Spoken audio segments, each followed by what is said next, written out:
They can hear all this, but they can't see you. Oh. They can't. They can hear us. Yeah, they can. What's going on, guys? They can't see you. They can't. They can hear us. What's going on, It's guys? audio feedback.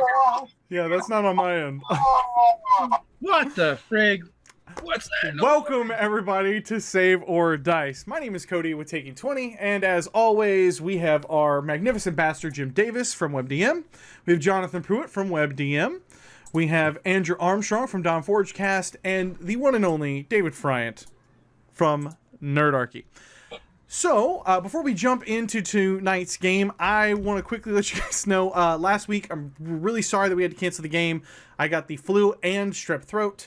And it was just... And gonorrhea, and the all measles, those things. and Yes. polio. All those things. So, thank you, hashtag amoxicillin, for making me feel all nice and better.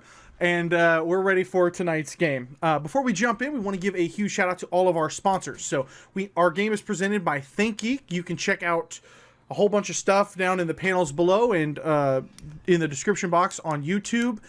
We have our virtual tabletop of choice, which is Fantasy Grounds, of course, and all the maps that you see on the show are made by Mr. Jim Davis in Dungeon Painter Studio by pyromancers.com. So, guys, if you want to support the show, support the sponsors, and keep this thing going.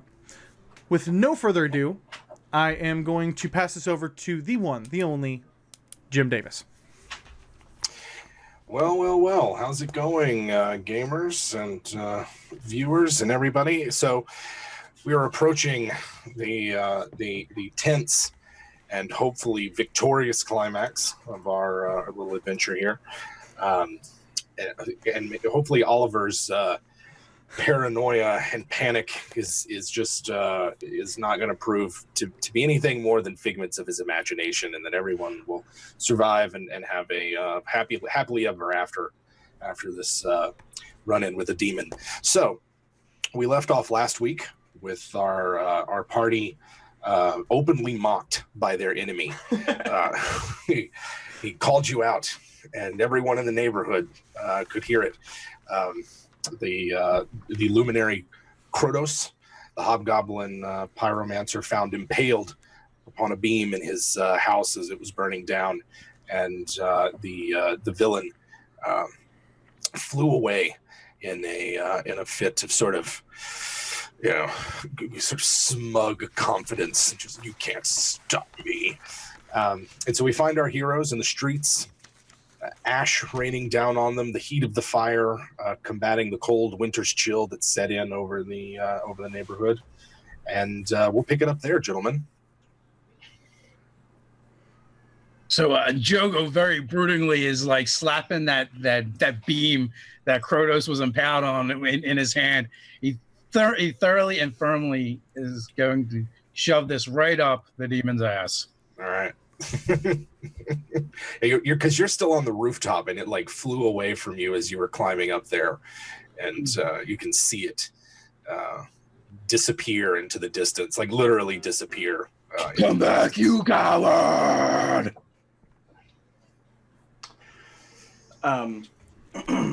Does Robin think that his boy Lucian can help with Krotos at all? In what capacity? I mean, like, he can lay him to rest and make sire he doesn't come back as an angry ghost. He's holding him like this. Yeah, he's been impaled from hip to neck, and scarred, and cut up and slashed up as well. Hey, I don't know bringing people back from the dead business. I know sneaky business. So. Are you going to go back in the blazing inferno to grab his body? No. Robin's like, I just come up with the ideas. I don't execute them. I see. The fires have subsided, and the flames really were contained to Krotos' manse and the immediate buildings around it. The efforts of Jardon, Xenophon, and Uther kept the fires at bay, so it didn't become a giant neighborhood-wide conflagration. But his manse is half collapsed, and there are still fires burning within it. Well, sometimes you eat the bar, and sometimes the bar burns down around your ears. Yes. So Now, but to answer your question, you've never seen or heard of Lucian being able to bring someone back from the dead. He can prevent them from rising as an undead and things like that. Yeah, that's Speak what I to was their kind of- spirit, that kind of thing. Yeah. Jardon will transform out of his Squirtle ensemble and go gather with the others. All right. My friends, we can delay no longer. You'll see the distraction this thing brings. It will spread. If we were not here, we must put this demon to death. Joego agree. We must switch it into bottle. Yeah. Yeah. Should This return. must be dealt with. Grab the crystal and the other materials for the ritual and go to the demon's lair. Blue something?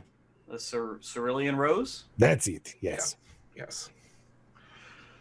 Well, Let's do we lean on want to go right now? Are we ready? Perhaps a bit of rest is in order. At that point, Uther and Xenophon join you, and Uther's face is a mask of determination and sort of grim resolve. I agree with Jardon that our speed is of the essence, but we must be prepared. If we need a place to recuperate and prepare for our battle, you will find sanctuary at my manse. The demon cannot enter. And you're absolutely positive on that, right? He gives Robin a look of just like, don't you dare question me again. Now, kind of Krotos, look. now Uther, in fairness, and Krotos probably thought the same thing. Yeah. and if Krotos Robin's was gonna Robin's Krotos gonna was look not over his shoulder. a court warden. Oh yes, of course, yes. I'm holding the impaler board. Joego need help. Joego not really be able to read. Can someone write Pag's name on this for me? Okay. I'll write that. I'll go grab some charcoal, like a piece of burnt. No. Someone can carve his name in real good, whole name. Well, no, Joego, don't worry. I'm just gonna write it so then we can carve over what I write. Just that way you can carve it. I'm gonna kind of like walk up behind Robin and look over to see what he's like actually writing for this long ass name. I'm gonna write Dick Butt. Joego want demon for this to be the last thing he see. I'll like I said, I'm gonna just take a piece of wood, so I have some charcoal, and just write Pag's name on the board, and then just be like, Joego, now just carve over what I already wrote, and you can write his name, and you can learn how to write a little bit too. You can learn something today. He goes from looking ashamed to intimidated, but he will try and carve over it and copy it. All right. Gentlemen, my friends, we have a challenge before us already so daunting to defeat and contain demon. Why put even more monumental task on our shoulders as teaching Joego to read? It is too much for any group to do in such pressured times. This is where Jardon, that's the straw that breaks Jardon's back, is trying to teach Joego how to read. Obviously, this is a sore spot. I think Jardon's a little jealous that Robin taught Joego how to write so quickly. Pekatuma. The ash falls on you as you stand in the street. Joego carving his enemy's name into his new beat stick. What's the plan, gentlemen? I'm for recuperating at Uther's. Okay. If everyone else is. Okay. Do you head straight there? Yeah, I mean the city's burning, so yes. Okay. I mean, because you guys had spent the better part of the day in Athel's manse dealing with the illusions and then the fallout from that, investigating. Spent quite a bit of time just rummaging through his stuff and talking to his simulacrum. So it's getting on. It's past noon. You could use a rest, sure. On our way to Uther's place, I'll look for any of the children, and when I find one, I'll call him over. Hey, the city's not safe anymore. You must bring everyone to Uther's mansion. Safest place in the whole city. Scooty is, you know, he's always on the streets. You find him in an alleyway as you're traveling to Uther's place, and you know, he gives you a look. I'll find him. Bring him to Uther's. Yes, Joego.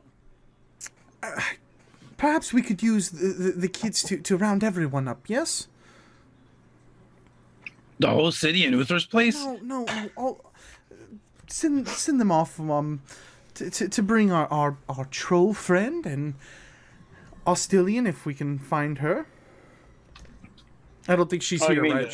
She's not even at our manse, is she? No, you haven't seen her in at least a day. Probably since at least the party, which was like 2 days ago. Yeah. Yeah, if you instruct Joego to do that, he'll absolutely he'll ramble off the list. Okay. Scooty's like, he's got it. He grabs Simon the sweep. He's like, 2 of us will go. We'll find him. No problem. And they scamper off. It doesn't take you too long to get to Uther's place. It's, you know, they're both Krotos and Uther's houses are on the same sort of south side of the neighborhood. So you walk down one of the larger side streets and past the Smithsonian, where Uther maintains his library, and then across, kind of catty corner to that, is his manse. He lets you in, speaking words of power as he crosses the threshold, and you can kind of feel it in your teeth, particularly Jardon and Oliver, as you pass the threshold, the sort of magical ward that is protecting the place. Kind of like how you bite down on foil if you have a filling. I do it all the time. Just for kicks? Yeah. So you guys have a couple of hours before sunset, and then of course the night to get through. Give me an idea of how you're prepping, what's going on. So we've got Scooty and Simon rounding up the crew and sending word out to the rest of your allies. That'll take a while for them to finish that. How about everybody else? Jardon will spend his time resting, preparing spells, and trying to tune as thoroughly as possible to what he figures is his role in making sure the binding in the crystal and all that stuff goes off without a hitch. Is anybody headed to back to Zelikai's manse or anything? I think we'd have to pick some stuff up, right? Yep. I think we have stuff there. Yeah. Very true. And also can grab Curio. Yeah, Curio's got the gem, and Daronia has another potion made. So are we going to split up, or do you want to just boogie out of Uther's place? I mean, basically pass by Zelikai's on the way to Uther's. Yeah. Okay. Then we'll definitely want to stop in there and grab Curio. Okay. You grab the 2 of them, picking up the potion, and you know, at that point, Daronia, in her still possessing the body of that inheritor, says that whatever happens next, you will not see me again, I think. I do hope that you succeed. It would be bad if this thing were loose. Oh, that's certainly one way to put it. I hope you find better path, more joyous path in second life of yours. She, the frail body of the inheritor, sort of puts its hand on Jardon's shoulder, and she says, "Thank you for your kindness. There are not many who would be able to do that for me." And she sort of like draws her hood over her shoulder, over her head, as she gets up from her bench, and she's got like a little cane that she's walking with. Joego pulls out the da and You ever want to come back, Joego? Have your place right here. No, Joego, no. He of course meant nothing by that. We're all excited to see you move on from, the awful fire and everything. She nods in appreciation. Good luck. And she makes her way out of the manse and down the street. Curio's there. He's got the gem prepared, and he's girded himself for battle as best he can, visibly shaking. Seems resolute, but also terrified. I hope this place is standing when we get back, if we get back. I am ready. Of course you are, Curio. You're a valued member of the team. There's nothing to worry about. We have Jardon, and the crystal will be fine. Uther's magics are strong enough to bring the demon in. Don't worry, my friend. He gives a half-hearted smile. Thank you, Oliver. All right. Well, it's now or never, I assume. He gathers his things and prepares to leave with you for Uther's manse. I'll just try to continue on while the rest of the team is looting and picking stuff up. I'll just try to keep his spirits up. Gotcha. Just keep it, think of all the women. You're going to be a rock star when we get done with this. He seems kind of like confused by the comments. Like, okay, I hope so. Lucian is there as well. He is curious to know about the fire and what's going on. Is everyone safe? Is everyone fine? Wants updates. Not Krotos. Not Krotos. That is too bad. Well, I will stand with you. I feel as though I could not in good conscience leave you at this hour.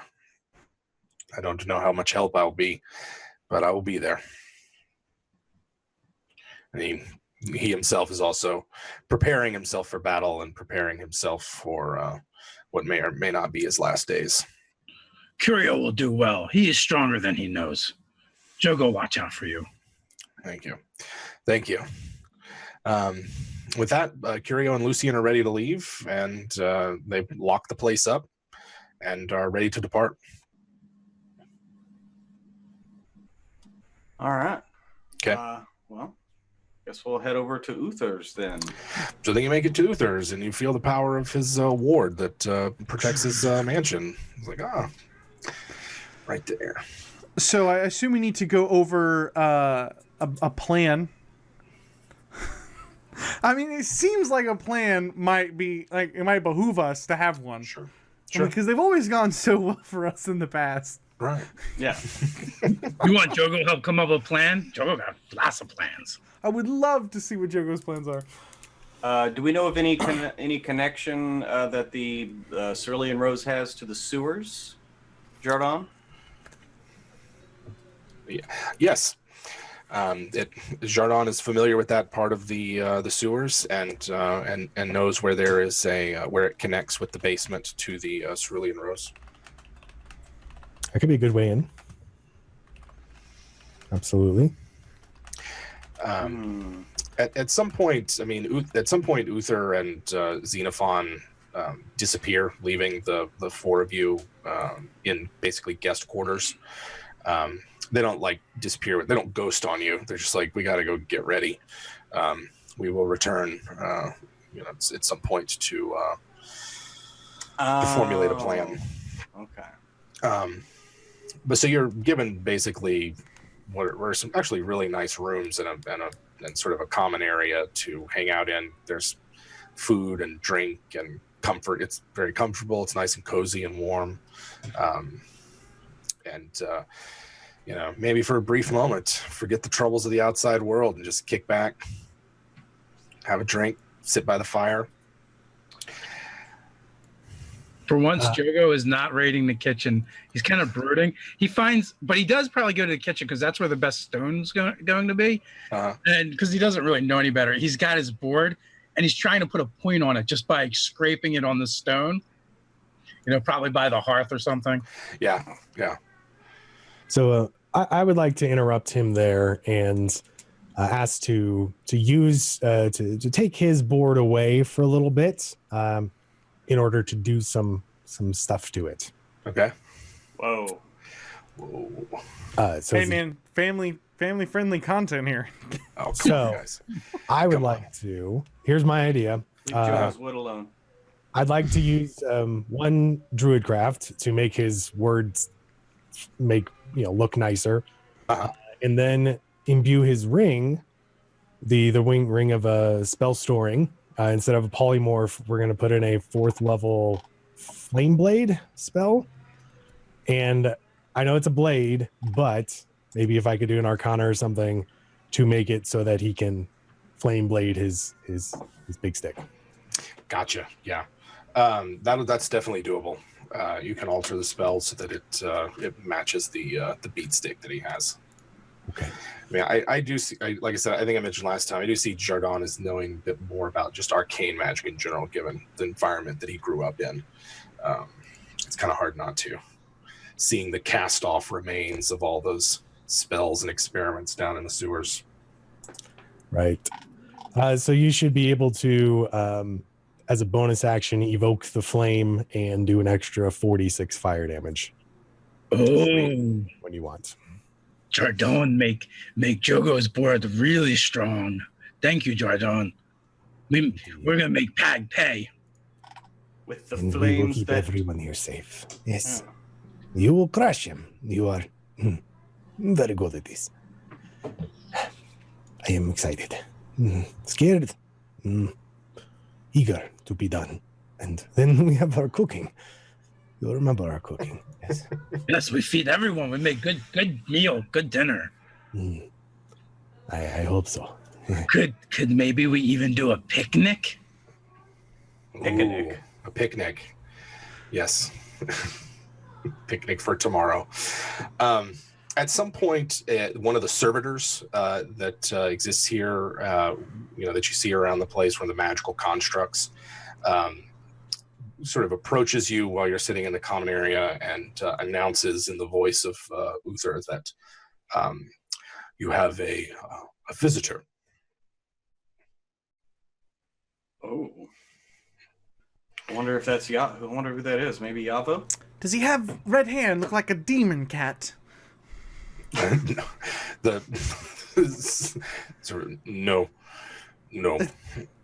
he's fine. Let him in. Oliver, Joego, no one to tell you this, but Demon Cat thing can change its shape.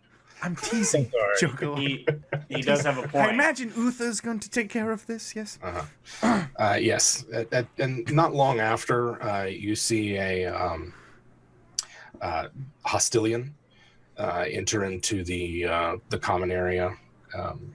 She still has her sort of bandana that conceals much of her features, but she comes in and I see I got here before Yavo did. I've done a little reconnaissance over the last day and thought I might share it with you. I take it that the fire was something you were involved in? Only at the end. We didn't start it. I mean, it was always burnt. No, never mind. Yeah, it was Pag the Demon. I see. A.K.A. Billy Joel. Red hair looks like a cat demon. You'll see it. I've been making inquiries in the around the drinking establishments and watering holes around the Cerulean Rose, and it appears as though there are new players there that sometime over the last year, the regular company that performed there was fired, let go of, and a new one. Group. Yeah, there seems to be a lot of fire going around these days. Yes, unfortunately. They call themselves the Oxblood Collective, and I believe that we saw their two lead actors at the Deep Pillow a few nights ago. Sash and Marco. And Hostilian goes on to sort of explain that she spent the better part of the last day just scoping the place out and talking to the regulars who are in the neighborhood, who's playing there now, and pretty much finds out that casual viewers, usually when they're preparing for a play, people can come in and kind of watch and just sort of see what's going on, that they've closed off the entire thing, that no one's sort of allowed in or out. And a lot of the regular actors in the community are sort of sore about it and think that it's just kind of a raw deal, that Athel would just fire everybody and hire a whole new troupe who has kind of a shady reputation. Their main claim to fame is that their stage combats are real combats. And they just sort of patch themselves up afterwards. So they are all sort of skilled fighters and duelists. No stage fighting for this crew. Even Joego knows that's very dangerous and stupid. Yeah. Some people like the blood sport, I think, but that's what I know. The place is not open like it used to be, and they've been recruiting, something is going on there. We should be prepared for significant opposition, I think, not just the demon. Joego no care. He crack as many heads as need cracking. Joego got new fancy board. Yes, and it says Pacottima on it. Uh-huh. Isn't that right, Robin? Yep. Yeah. Robin Exactly taught Joego a little bit about writing. Yeah. Congratulations. So apparently it's a bit of a sore subject with Jardon, so... I see. At some point, this sort of like the whole evening passes by. Yavo, not long after Hostilian gets there and kind of gives you a rundown on what she discovered, Yavo shows up to the manse. He's all healed up. He's got scars on him from where and his one eye is like a different color than the other now. Yavo, you look really good for having things shoved through your eyes. Yeah, well, it's that troll blood, I guess. I heard about Krotos. This bastard's got to pay. Yeah. Well... Yeah. He'll come after me. Come after the best man in the neighborhood. This fiend is going down. I mean, it's a little subjective, to be honest, but... well, one of the best, clearly.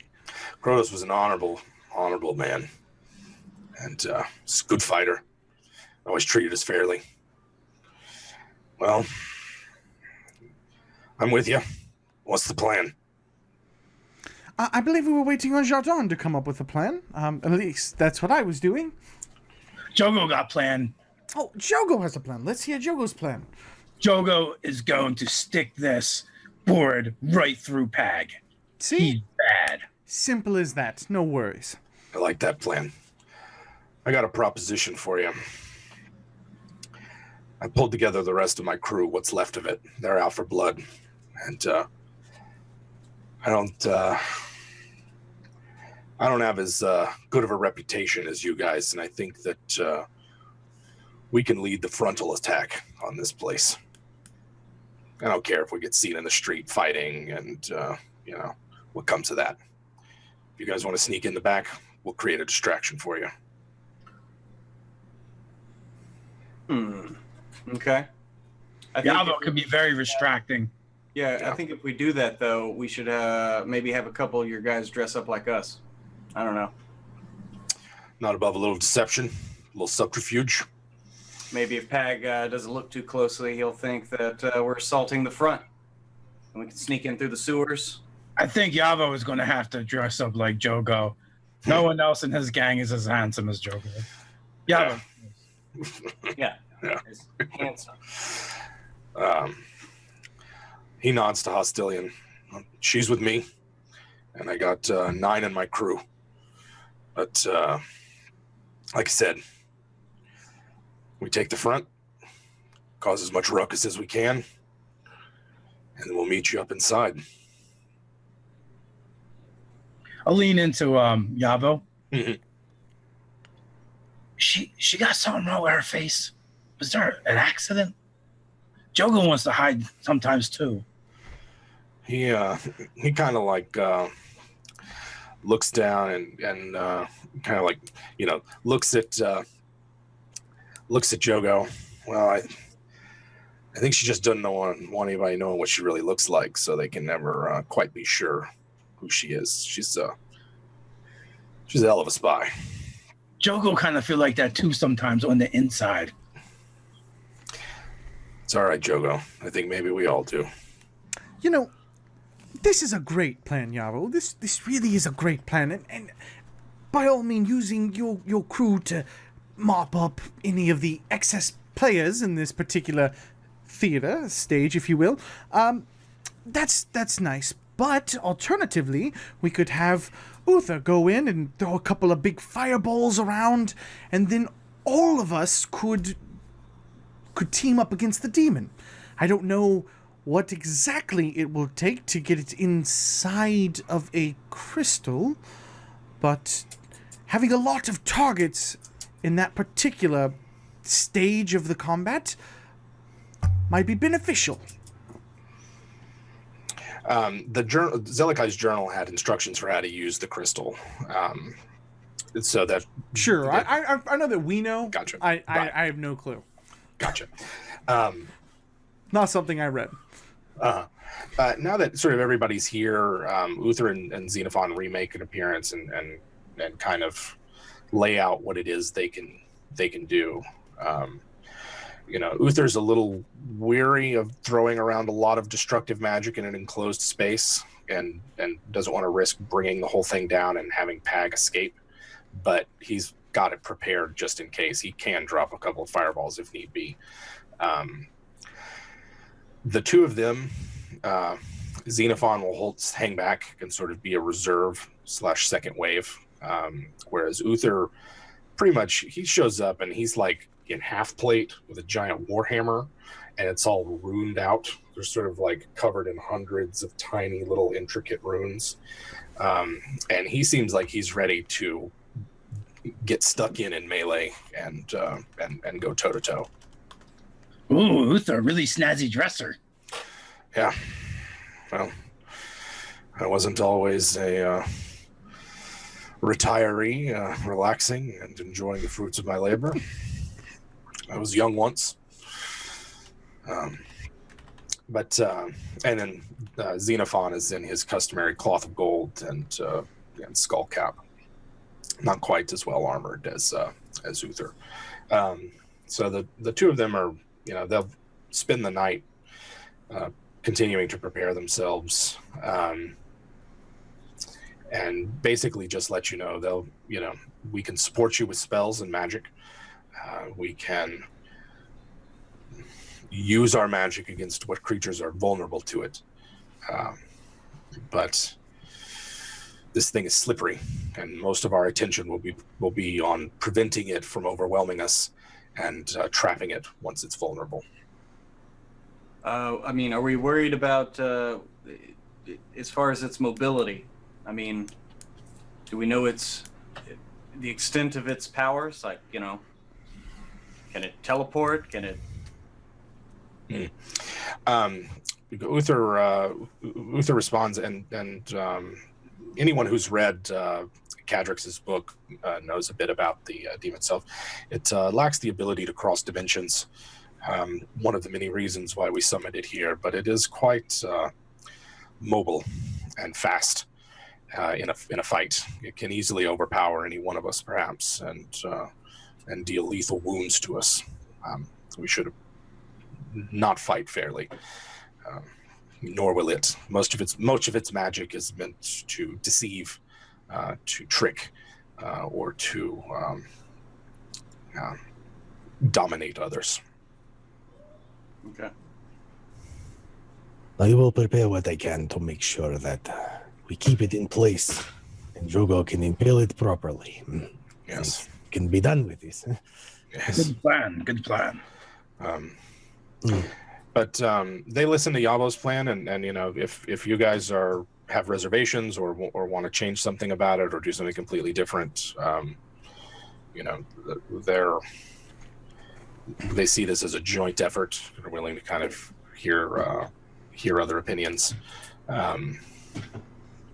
So I guess, Oliver, your suggestion was to just everybody go in the front and just unload with as much destructive magic as possible. Oliver overwhelm thinks, them. yeah, Oliver doesn't want to send a few people in while we try to sneak in the back, and then before we even get in the back, like, half the people are dead for our force, and then we've got a whole bunch of minions and extralings and stuff like that to handle.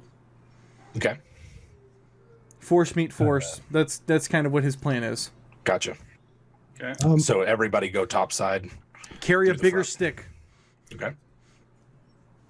I think I would posit, so out of character, that he would, Jardon would be of favor of sparing as many as we can. He feels the responsibility kind of rests on him and you guys. So he proposes your four go through the sewers while he goes with Yavo's plan, the idea of all our NPCs are a distraction. They make sure you can't get away.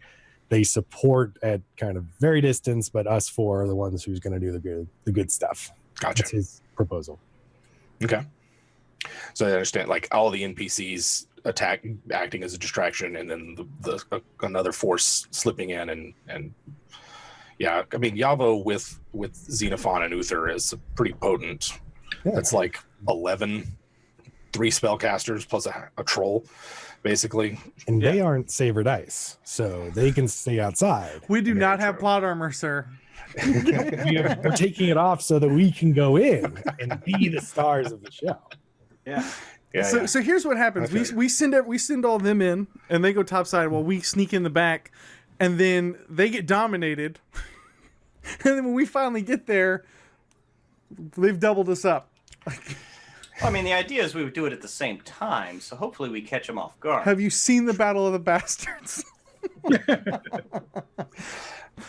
It's been several hours, and the orphans have never shown back up. Shit. Motherfucker. It's like past nightfall.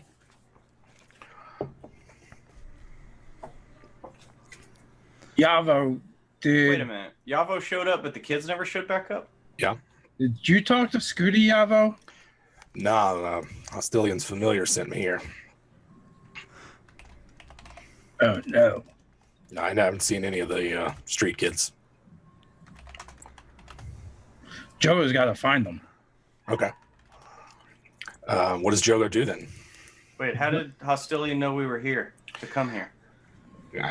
She gives you a look of just like, I saw you walk here. I've been keeping tabs on you since I left yesterday. I mean, she gives you a look of just like, how do you think I found you? Robin's just giving her the stink eye right now. Like, I mean, she's like, I can't find you, Robin, but I know who you travel with, and that's easy enough. It makes you vulnerable.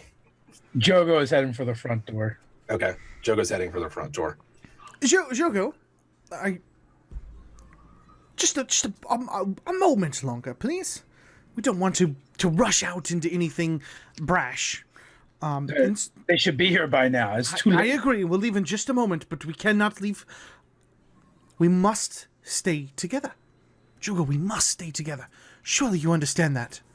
But There's so much more at stake. But Oliver, we are not together. Scooty is not here. None of the kids are here. They're not safe.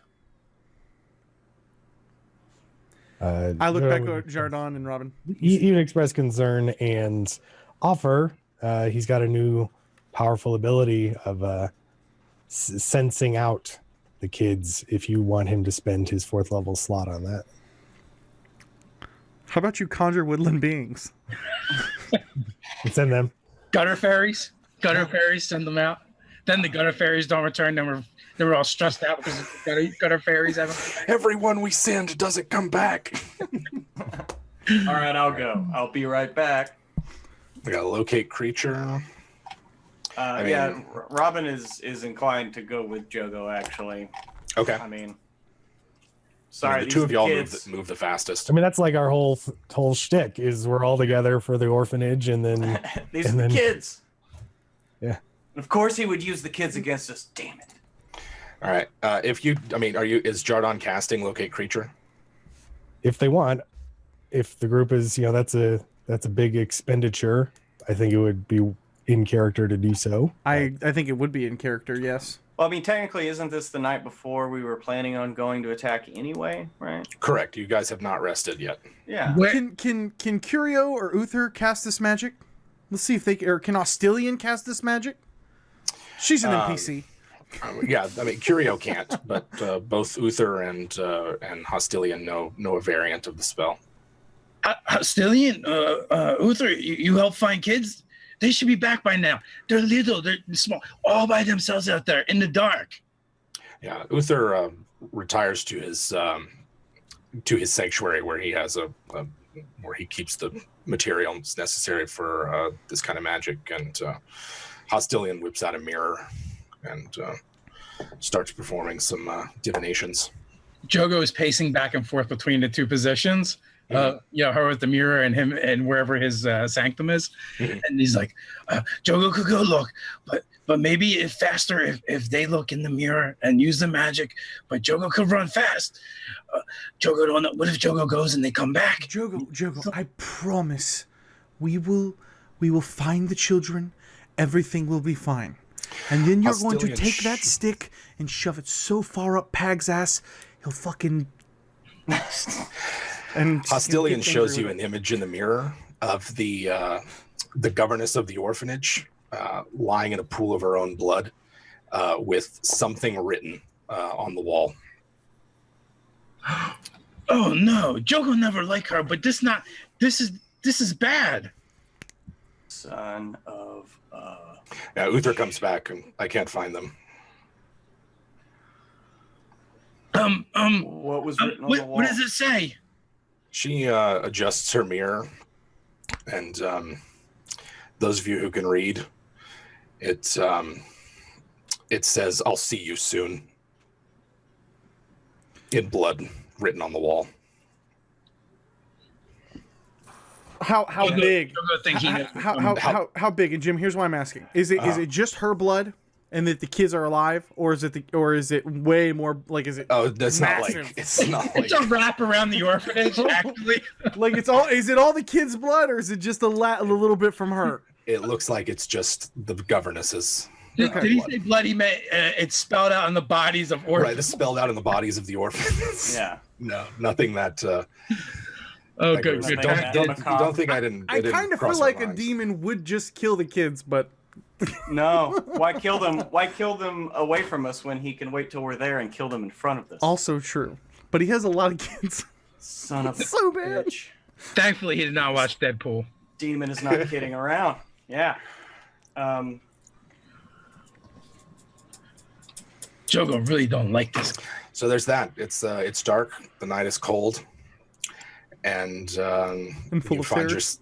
you find yourself the however many of you, 10 or so of you in Uther's manse, plotting your next move.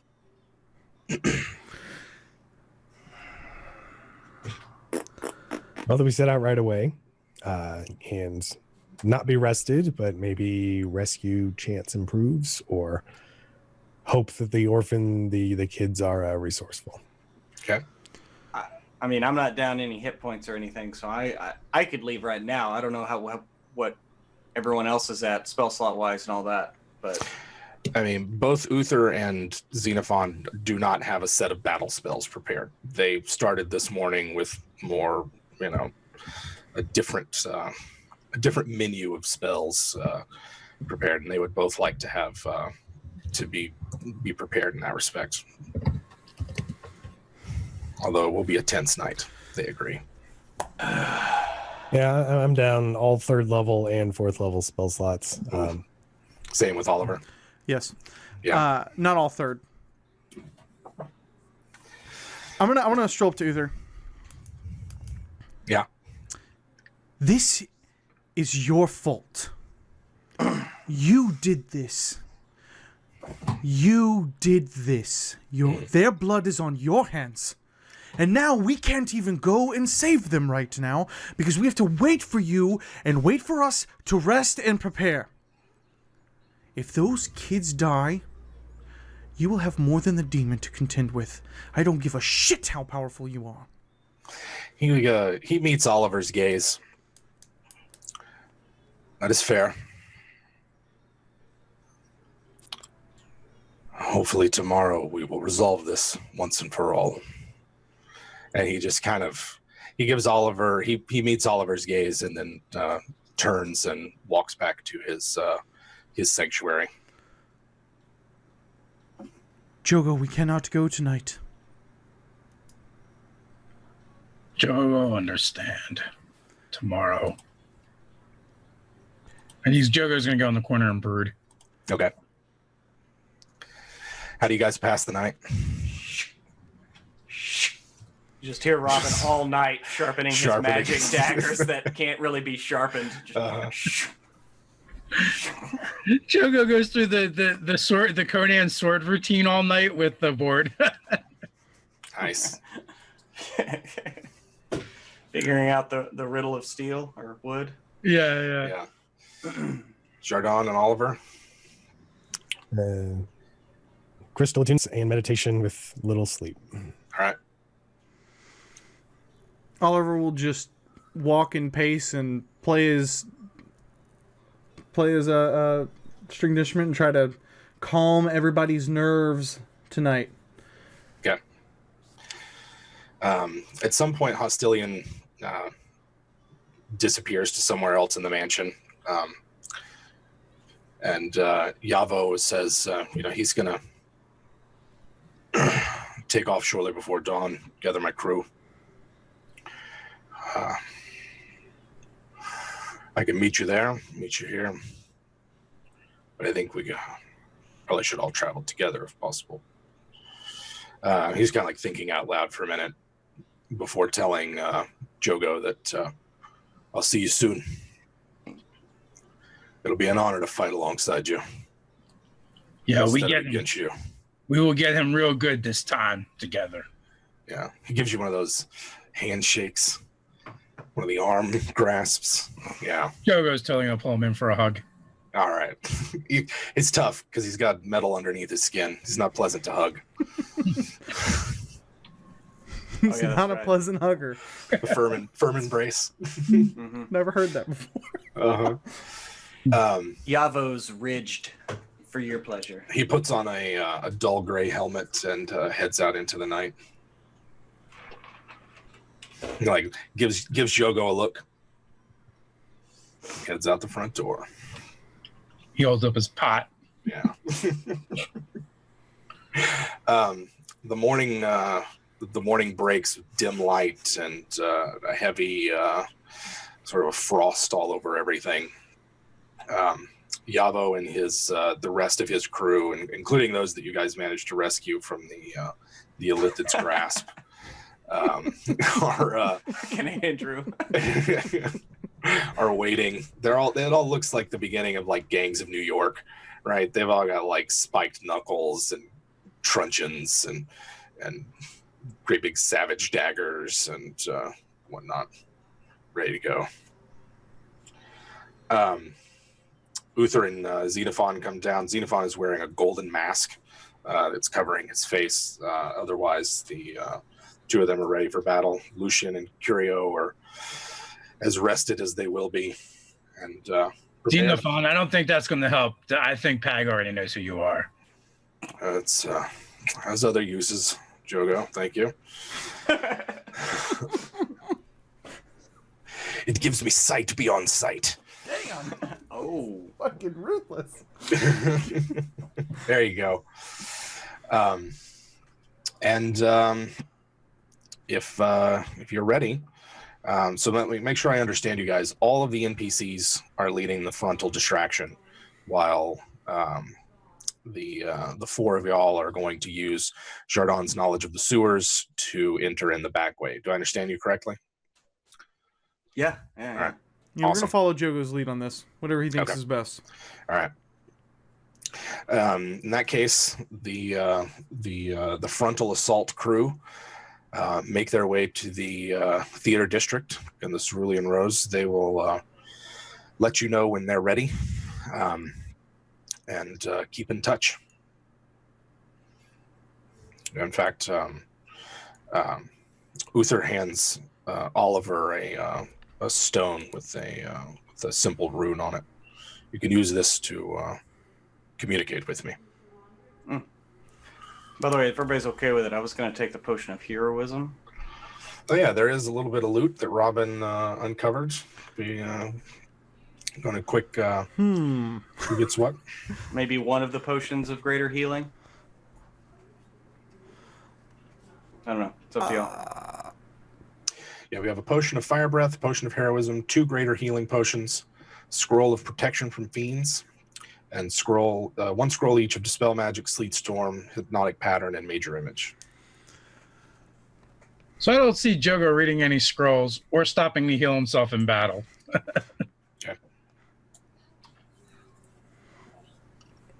You know what? I'll take the dispel. I'll take the dispel. Okay. Because I've counted on Jardon to have it, but he might be in a beast form. Mm-hmm. So give me the scroll of dispel. That's what I want. Yep, I'll use the sleet storm and Okay. give the potions to the skinny humans. Okay. So, okay, fine. I'll take a potion of greater healing. All right. Okay.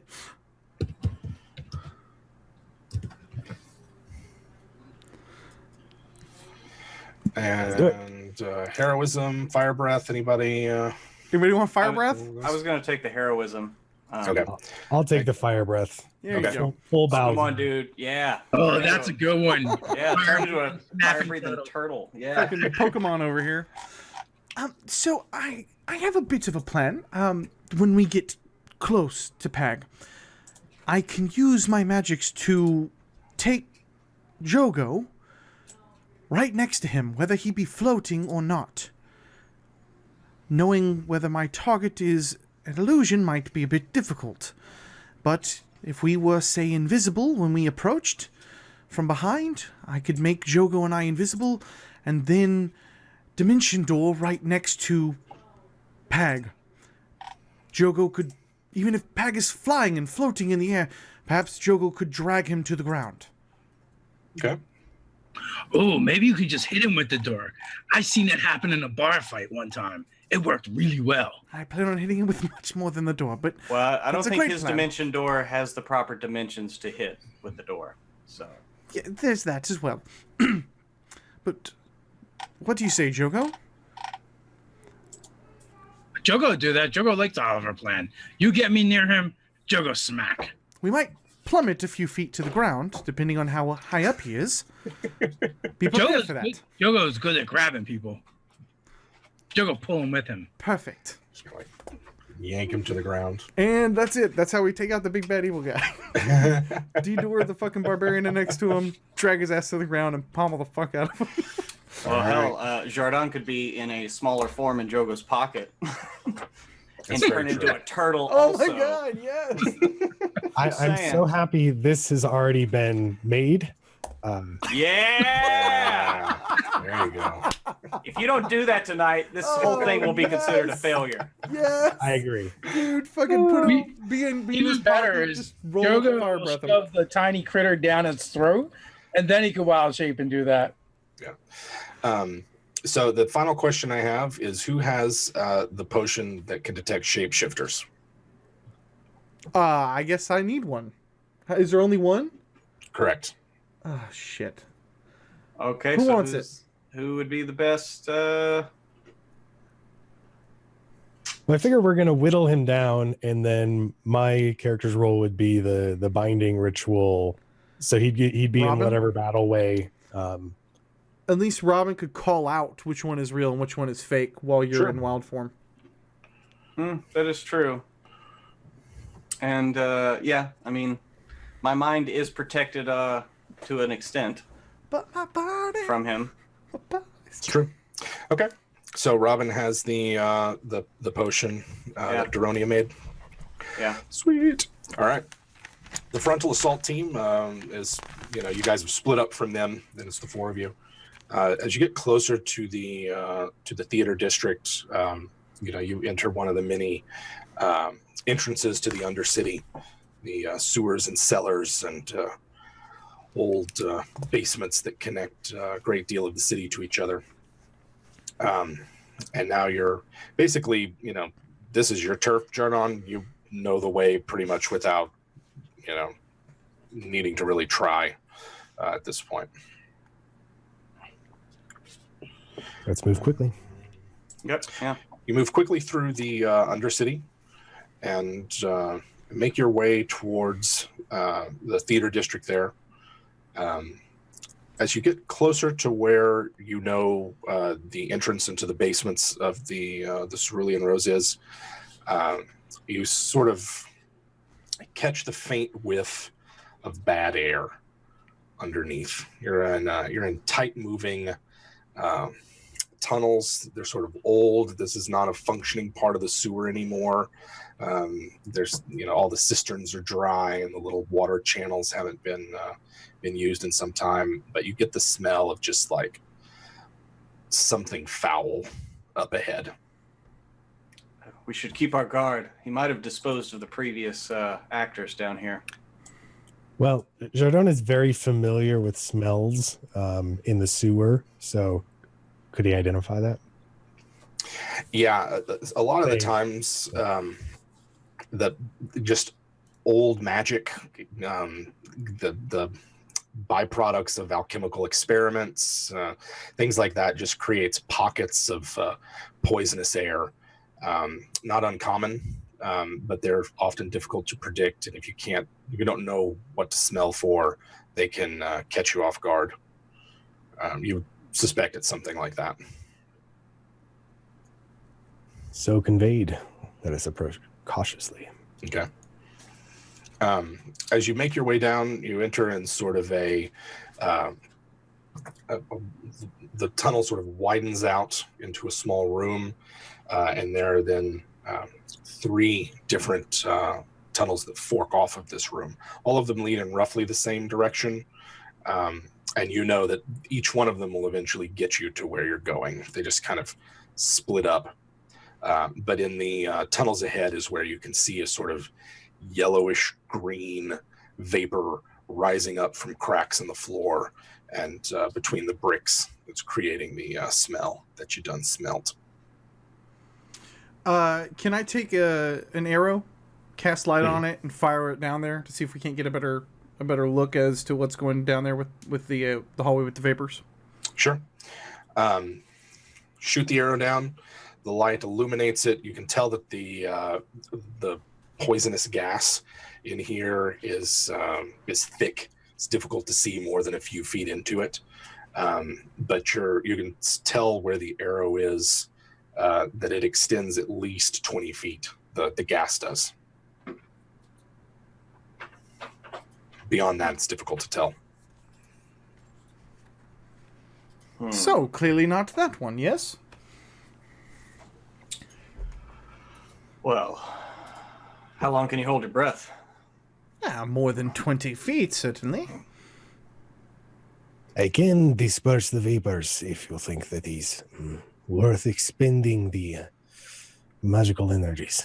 Or poison smells not bother me too much, but rest of you, not good to be so tainted before big trial ahead.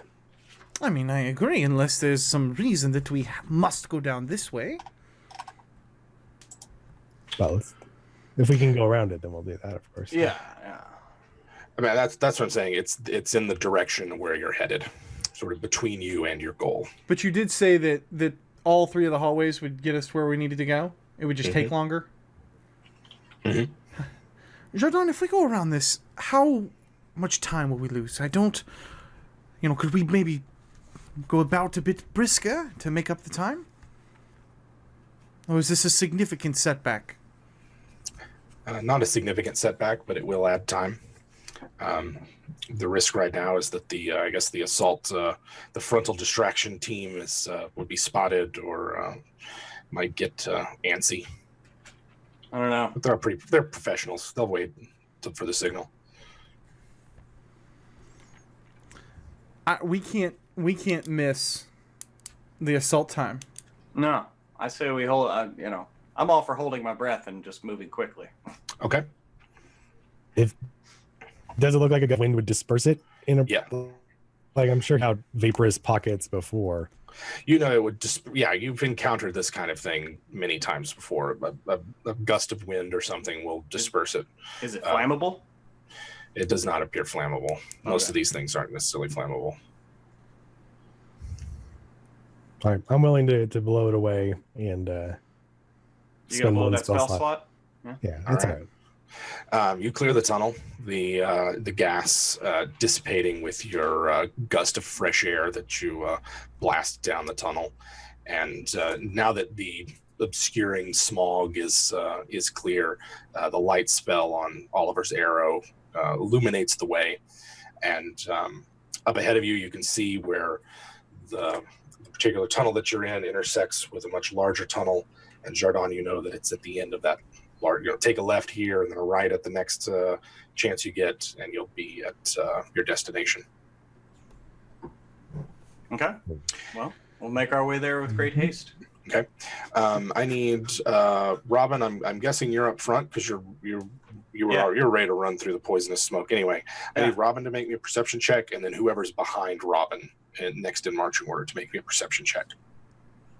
Gotcha. Is that Jardon, I'm guessing? I mean, I think he would lead in the sewers, don't you think? Boom. Yeah, that sounds right. Both of you can hear hushed whispers up ahead. I don't know what's going on. That kind of thing. I don't know if you can hear that.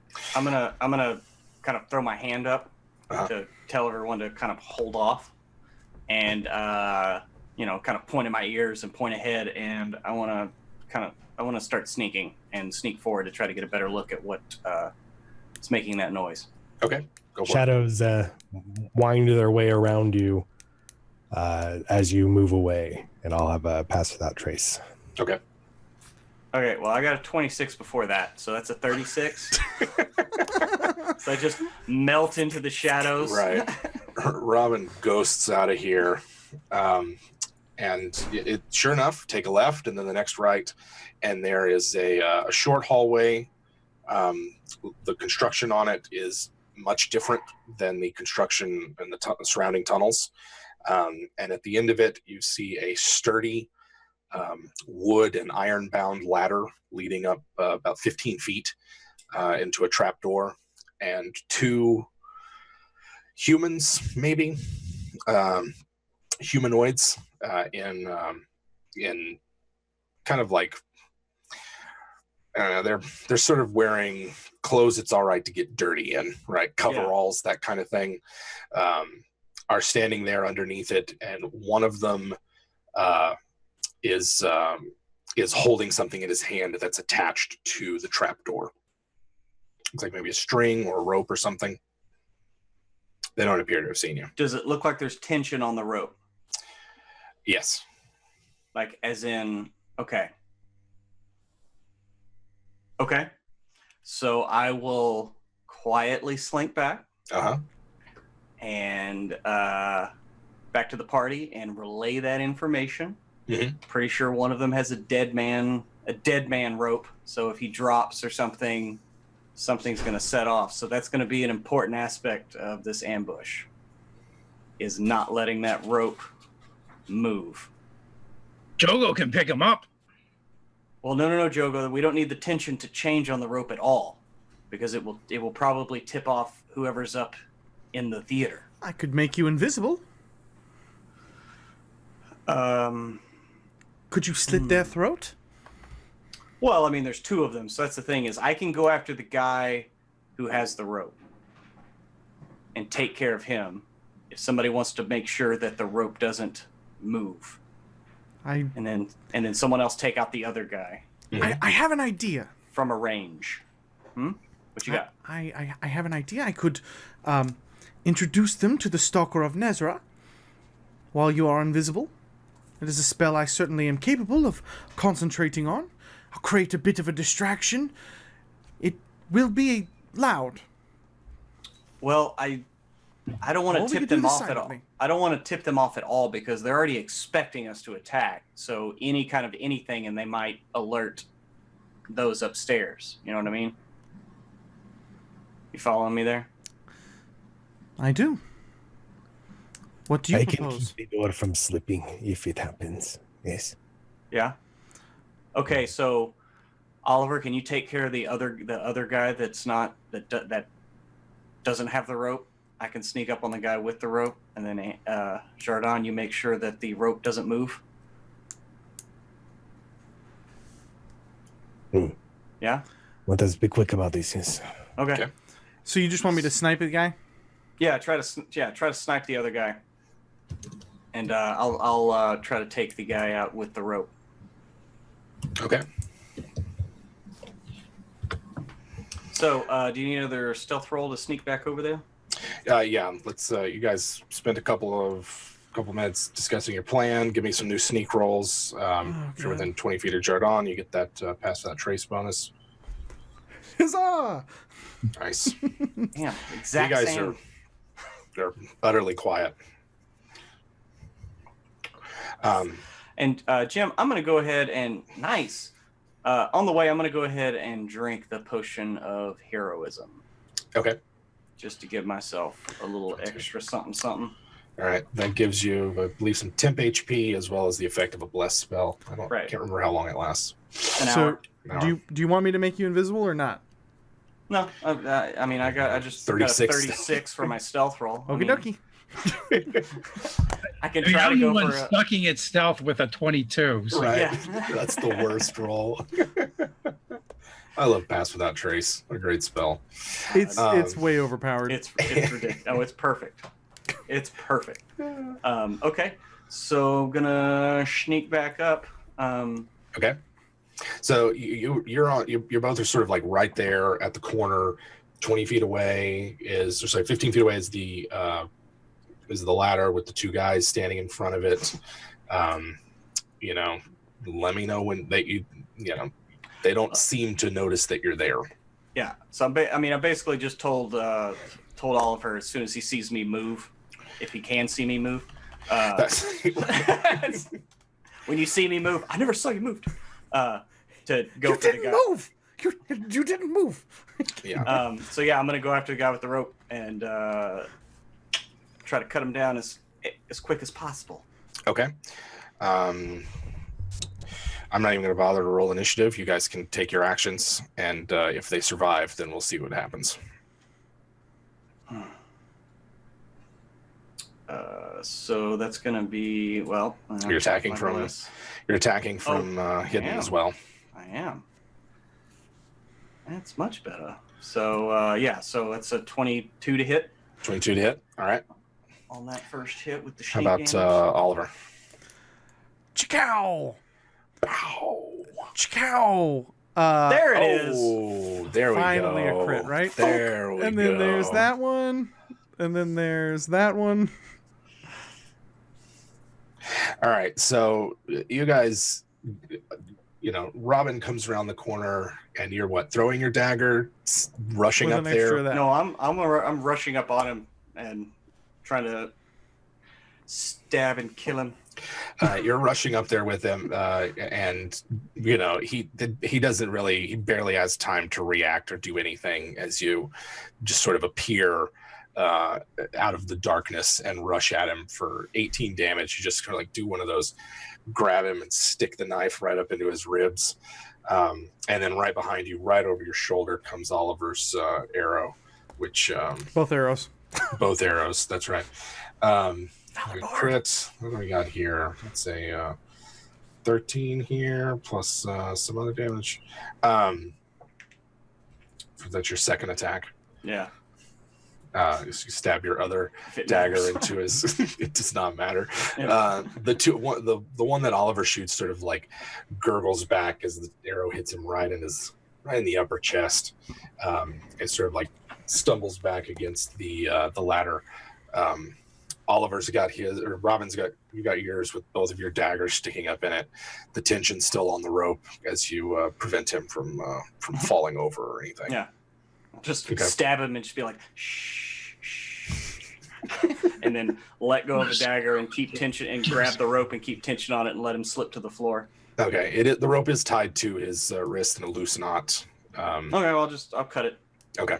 I'll just cut it off his wrist then. And Okay. I just cut his hand off. Keep a hold on it. Do you cut the rope? No, I cut his hand off. Just cut his hand off. And so looking, like now that I have the rope looking up, like what does it look like it's attached to? A balloon. There's a red balloon. There's a small hole. Running.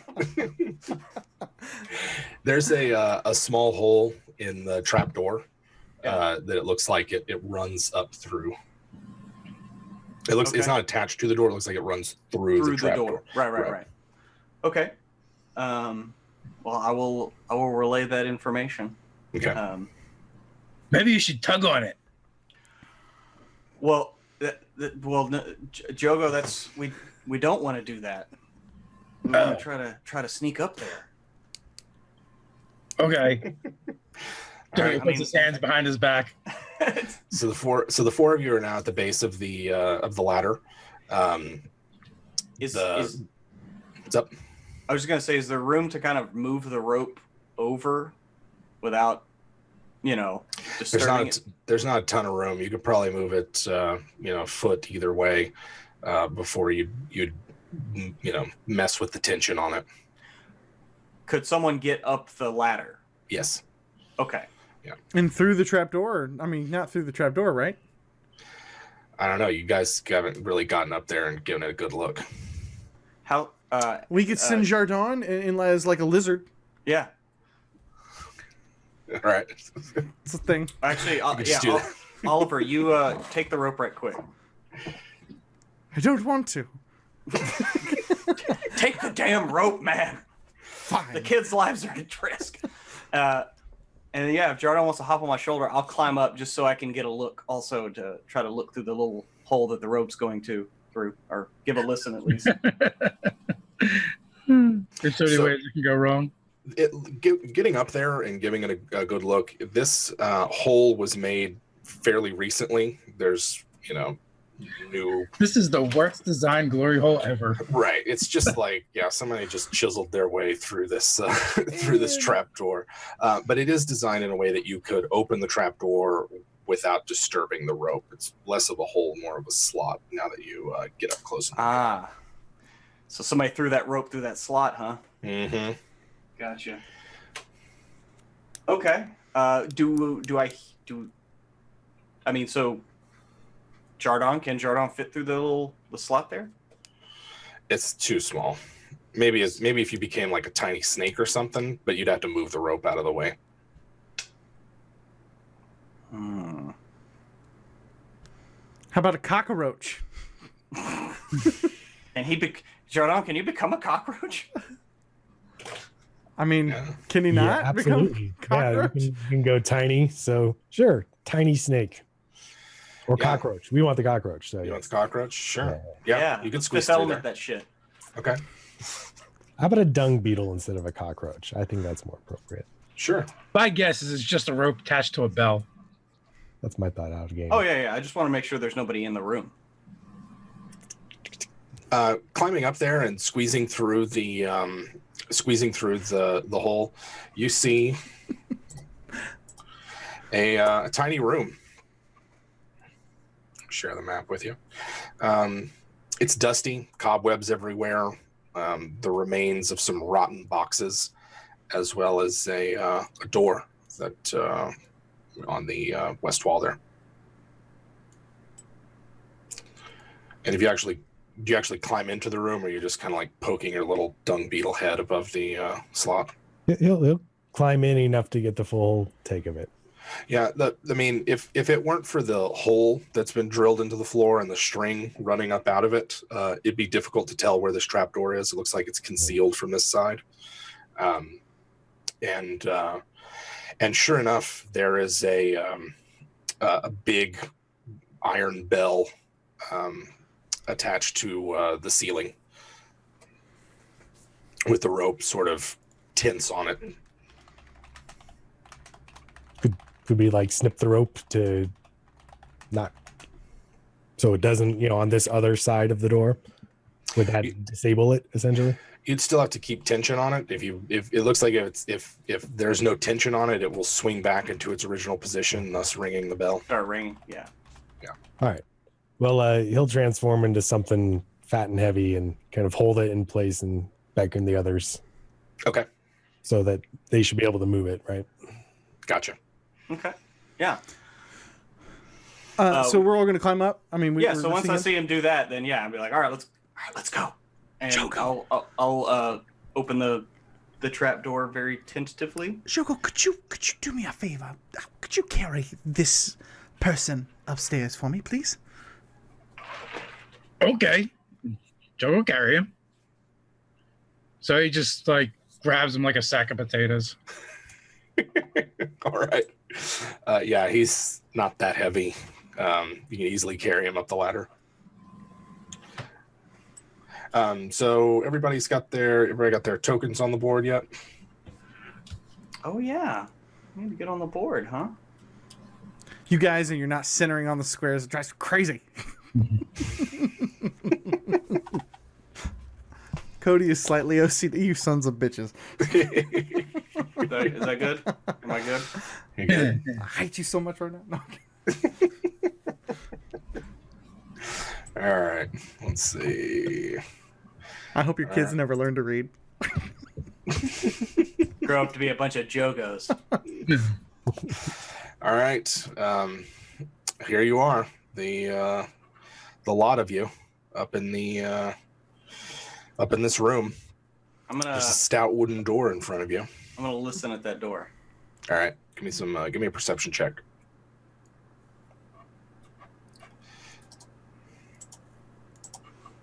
Is that better, Dave?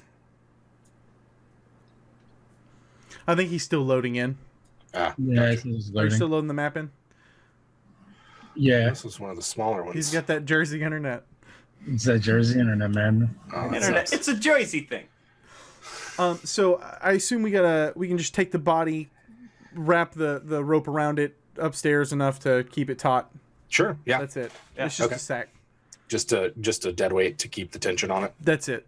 Okay. What'd you get for your perception there? 18 for Robin. You don't really hear anything coming from the room beyond.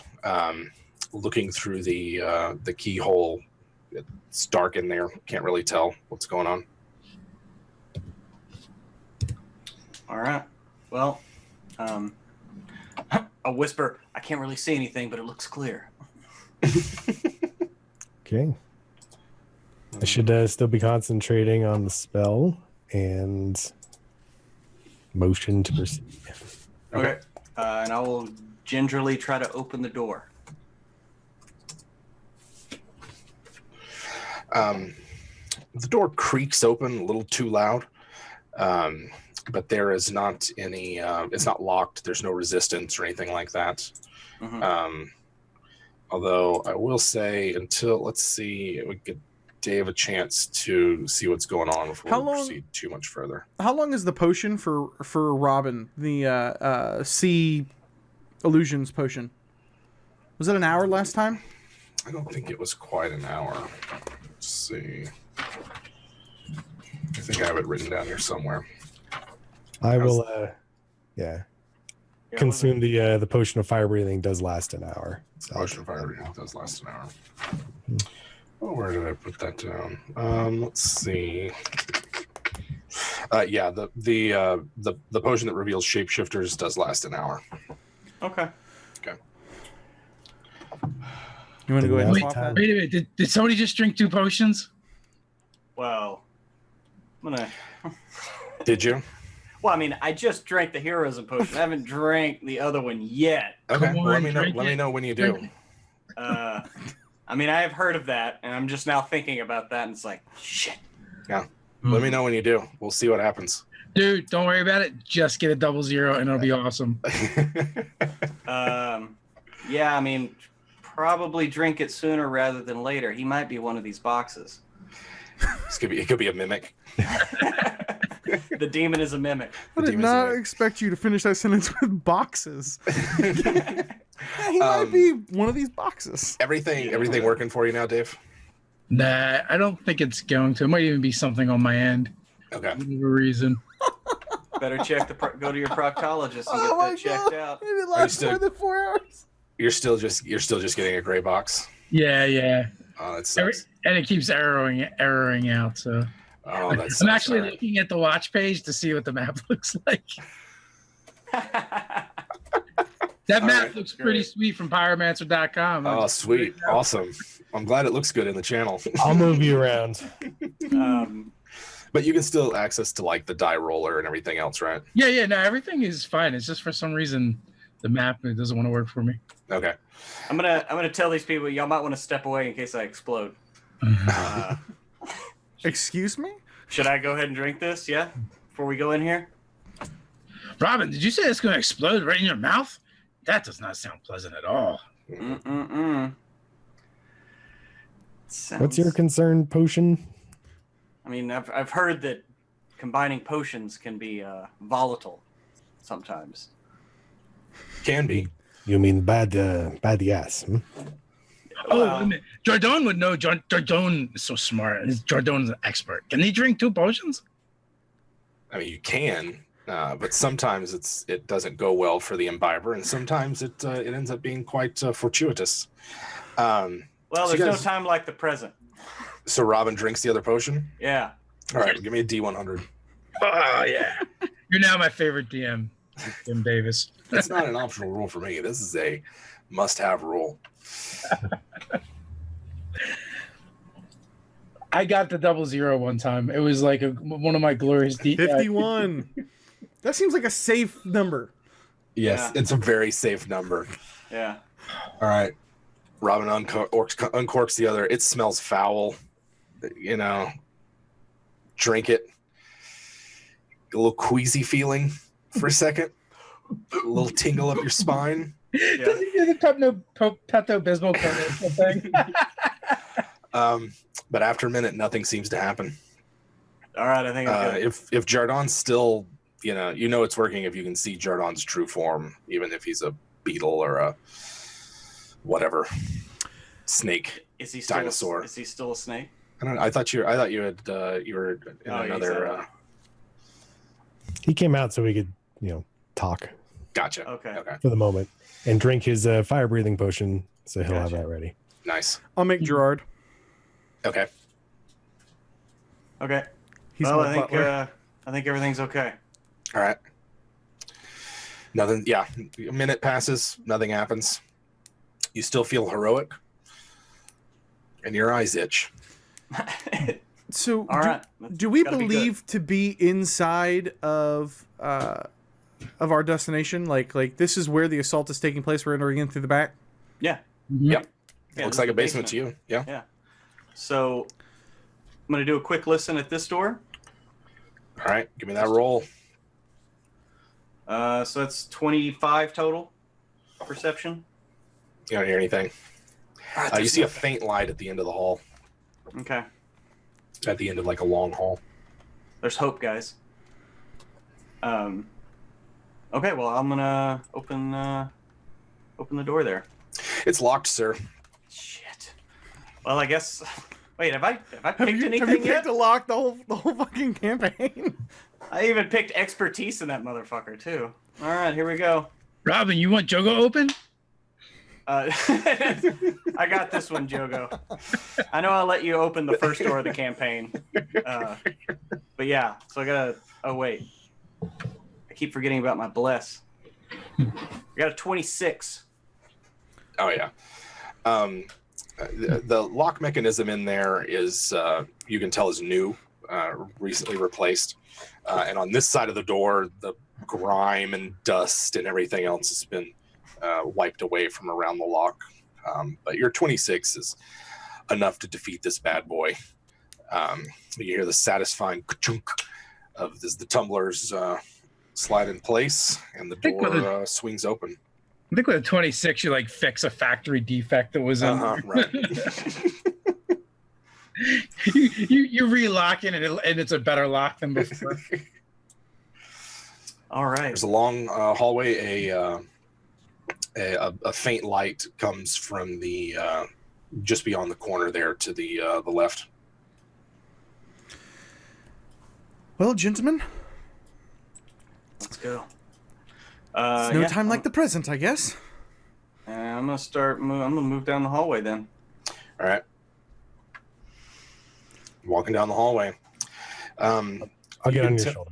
You can tell that there is not a lot of people come down here. There's a lot of dust and dirt and grit on the floor. And Robin's at the corner there.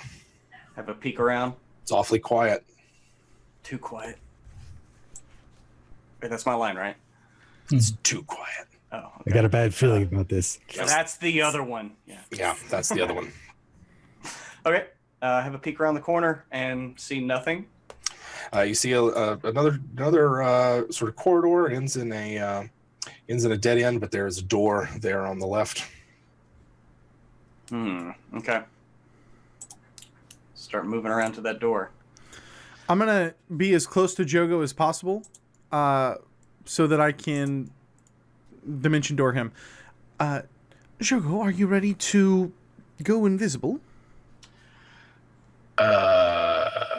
Sure. Robin can see into the room a bit. I see through the door with my 29. There's a faint glow coming from underneath the door, emanating from this room. You can kind of see as you peek through the keyhole, sort of just boxes and crates and stuff packed all along the walls here. Okay, I'll gently try to open the door. When you look back, it is just you in the hallway because Joego or Jardon is on your shoulder and we're fucking invisible. Nice. It's like just I you, love it. dude. I love it. There is a oh yes, I've lost track of what you were doing. You were opening the door. Mm-hmm. This door is locked as well. All right. 26. Again. There you go. All those years of burgling the houses of the rich and Oh my the gosh. rich and famous. Yeah, there we go. Oh my gosh. You're rocking that lockpicking mini game over here, Robin. Dude, I used to destroy that shit. You didn't even need the one that never broke. No, F No. that. Fuck that. All right. Yeah, Robin effortlessly opens the lock on this thing, and the door sort of swings open and reveals a large room, softly lit by what appears to be a magic stone. It's set into the ceiling. Excuse me. There's a bunch of beds and furniture and boxes and barrels and just the old props and scenery stacked up all around the walls and everything here. Okay. And does this look very like a room that's used a lot recently? Yeah, you don't see a lot of dust down here. It looks like it's fairly well used. So I guess I missed who all's invisible? Me and Joego, and I'm holding Jogo's hand so that I don't lose him, and then I can de-door him. Okay. Whoa. Is that what the kids are calling it these days? Whoa. So okay. You can see that there's another hallway over here to the to your left, or I guess maybe your right, depending on which way your characters are facing. And like I said, this room is like packed to the gills with stuff, old sets and backdrops, big rolls of carpet and curtains. Just a lot of crap. Okay. Well, then just gonna move. I'm gonna move to this corner to try to see around it. And the whole time I'm like also keeping my ears out for the cries of scared children. Okay. Basically, just like Gotcha. Or the sign if I looking for small little footprints. Yeah. There is there's a set of double doors at the end of this hallway. And then, so what is Robin's passive perception? Passive perception would be 17. Yes. Okay. Yeah, where is Gerard in all this as well? He's got to be within 30 feet of me, Okay. I believe. Okay. Or 60 feet. Gotcha. I'll have to check. All right. You come up here. There is a gotcha 21, and there's a like I said, a set of double doors, rather large enough to move a lot of furniture and stuff like that through. Mm-hmm. Okay. Well, I'm gonna move up, and I mean, we're just gonna rinse and repeat. No reason to run in here. Jesus Christ! Wow, dude. I need to quit wasting all these. I know. 29 perception. Yep. To once again enact my X-ray vision and see through the door. Fantasy Grounds is about to fuck us. Oh, I know. Oh, it's gonna be the combat of the fours. All right.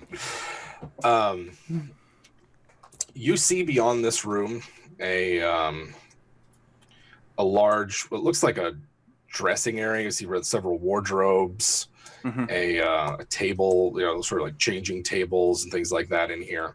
Yeah. There's a table with old like plates and goblets and things like that's resting there. And that's what you see. Okay. Pushing on the doors, you don't see them to be they're not locked or anything. Okay. So yeah, I'm just gonna kind of whisper. Looks like it's backstage, and then go through the door. Okay. You find yourself in a large dressing room. There is over here. There's a rather large, stout sort of set of a step ladder, kind of leading up to the ceiling, a large trapdoor in the ceiling. You have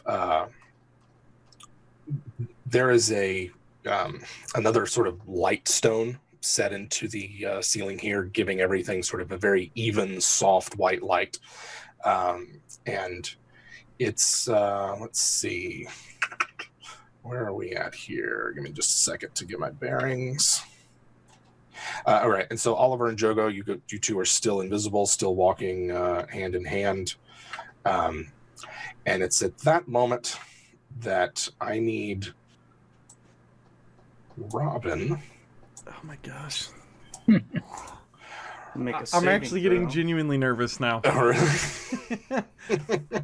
Robin is walking through the door. You've opened it up, and let me see. Just a second. What is Robin's AC? 93. That's never a good question. Never a fucking good question. My AC is 15. It's I believe. 15. You feel a sharp pain right in your gut as out of the midair, this human who you recognize as one of Athelfane's attendees at the party the other night, is sticking a long rapier right out of your abdomen. You're going to take... Can I use my reaction to... I don't know. Do you have to be able to see the attack? Oh, yeah, I think that's... Dirty Sure. DMing. I love it. What's that? Yeah, Nothing, buddy. Yeah, just Questions out on Pruitt. this thing basically materializes in front of you, and he's got a wicked grin on his face. He's got a dagger in one hand, rapier in the other. Okay. Let's see. Gonna hover roll damage here real quick. Just kind of weak damage. 18 damage. Okay, thank you for those 10 temp HP. And Jardon and Joego, the two of y'all are still back here. You see this happen, and you also see, let me make these guys visible real quick. You also see someone sneaking up behind you. She is the tiefling that was there from the party last time. Does not appear that Robin has seen her, and she's got two daggers that she's like right behind Robin. So given that you see that, this just happened, we're going to go ahead and go in initiative order, which is going to be Oliver, then me, Robin, me again, Joego, then Jardon. Remember, Joego gets advantage on initiative. It sure does, and I wish there was a way. So if that's, let's just go 15, then that means you will go. You're basically tied with Robin. Basically giving like a +5 to initiative. That gets you tied with Robin. Because I don't know how to give you advantage with the way this thing rolls initiative. So Robin's first. Oliver, No. then me, then Robin and Joego, then me, then Jardon. Okie dokie. So you see the same thing. She just kind of like, she wasn't invisible. She's just very quiet, and you almost don't really see her until the last minute when you notice that she's about to plunge those daggers into Robin's back. She does not appear to notice you. You said she's a tiefling? Yeah. She's that tiefling actress that you saw at the Deep Pillar the other day. I'm trying to think if I want to stab her or if I want to suggestion her. Okay, I'm gonna stab this bitch. I'm gonna stab her so hard with my rapier. I'm just gonna stab her, stabbity stab. You're just gonna do the same thing that that her friend. Oh wait, did that was to, damage. I should that's probably damage. attack first. I stab her with my longbow. It's much better when you just make the roll for damage instead. Yeah, 15. You get advantage. You're attacking from invisible, right? Oh, Yeah. yeah, okay. So, yeah, 15 for the first one. 15. Let's see if that 15. I do believe 15 hits. Yes, 15 hits. Okay, so here's the damage, which is there. And then second attack. 23 for another 9 damage. So it's 8 and then 9. So yeah, she basically pulled the same thing that that her compatriot did to Robin on you, and she just kind of like Hurts, doesn't it? turns her daggers on you and is going to try to fight you off. I believe that Joego is still invisible because I attacked, but I'm still concentrating on my invisibility spell. So I'm operating under the assumption that Joego is still invisible. So how did you get both of you invisible with the one spell? I You used the a higher level spell 3 slot? Yes, sir. Okay, that's right. I That's used what the thought. level 3 slot. In that case, yeah, you attacked, but as long as you're still concentrating, Jogo's still invisible. So she's That's right going to be here. an awfully fun surprise in about one and round. And then you move up to stand beside Robin. Mhm. Gotcha. So the tiefling wheels, and she's got both of her daggers trained on Oliver, and is going to attack. Let's see. Here we go. Let's see. There we go. Oh, she does not do well on that first hit. She overextends herself with the first attack, thrown off by the wound that you dealt her. Hashtag Valorbard. And then attempts to recover. You will have advantage to hit her next round with your first attack. Cool. But she recovers. 18 hits Oliver, and she's like, overextends herself, but then uses that as an attempt to stab you with her other long knife. Let's see. Here we go. So that's going to be 14 damage. Hurts. And I need you to make me a DC 15 Constitution save. Yeah, I can do that. You can feel the burning sensation of poison on her blades. Oh, yeah, there you go. There you go. Yeah, you fight off the poison. Not happening. All right. Who's next? It's Joego and Robin's turn. I'm pretty sure Robin probably goes first, but whatever order you guys want to go in.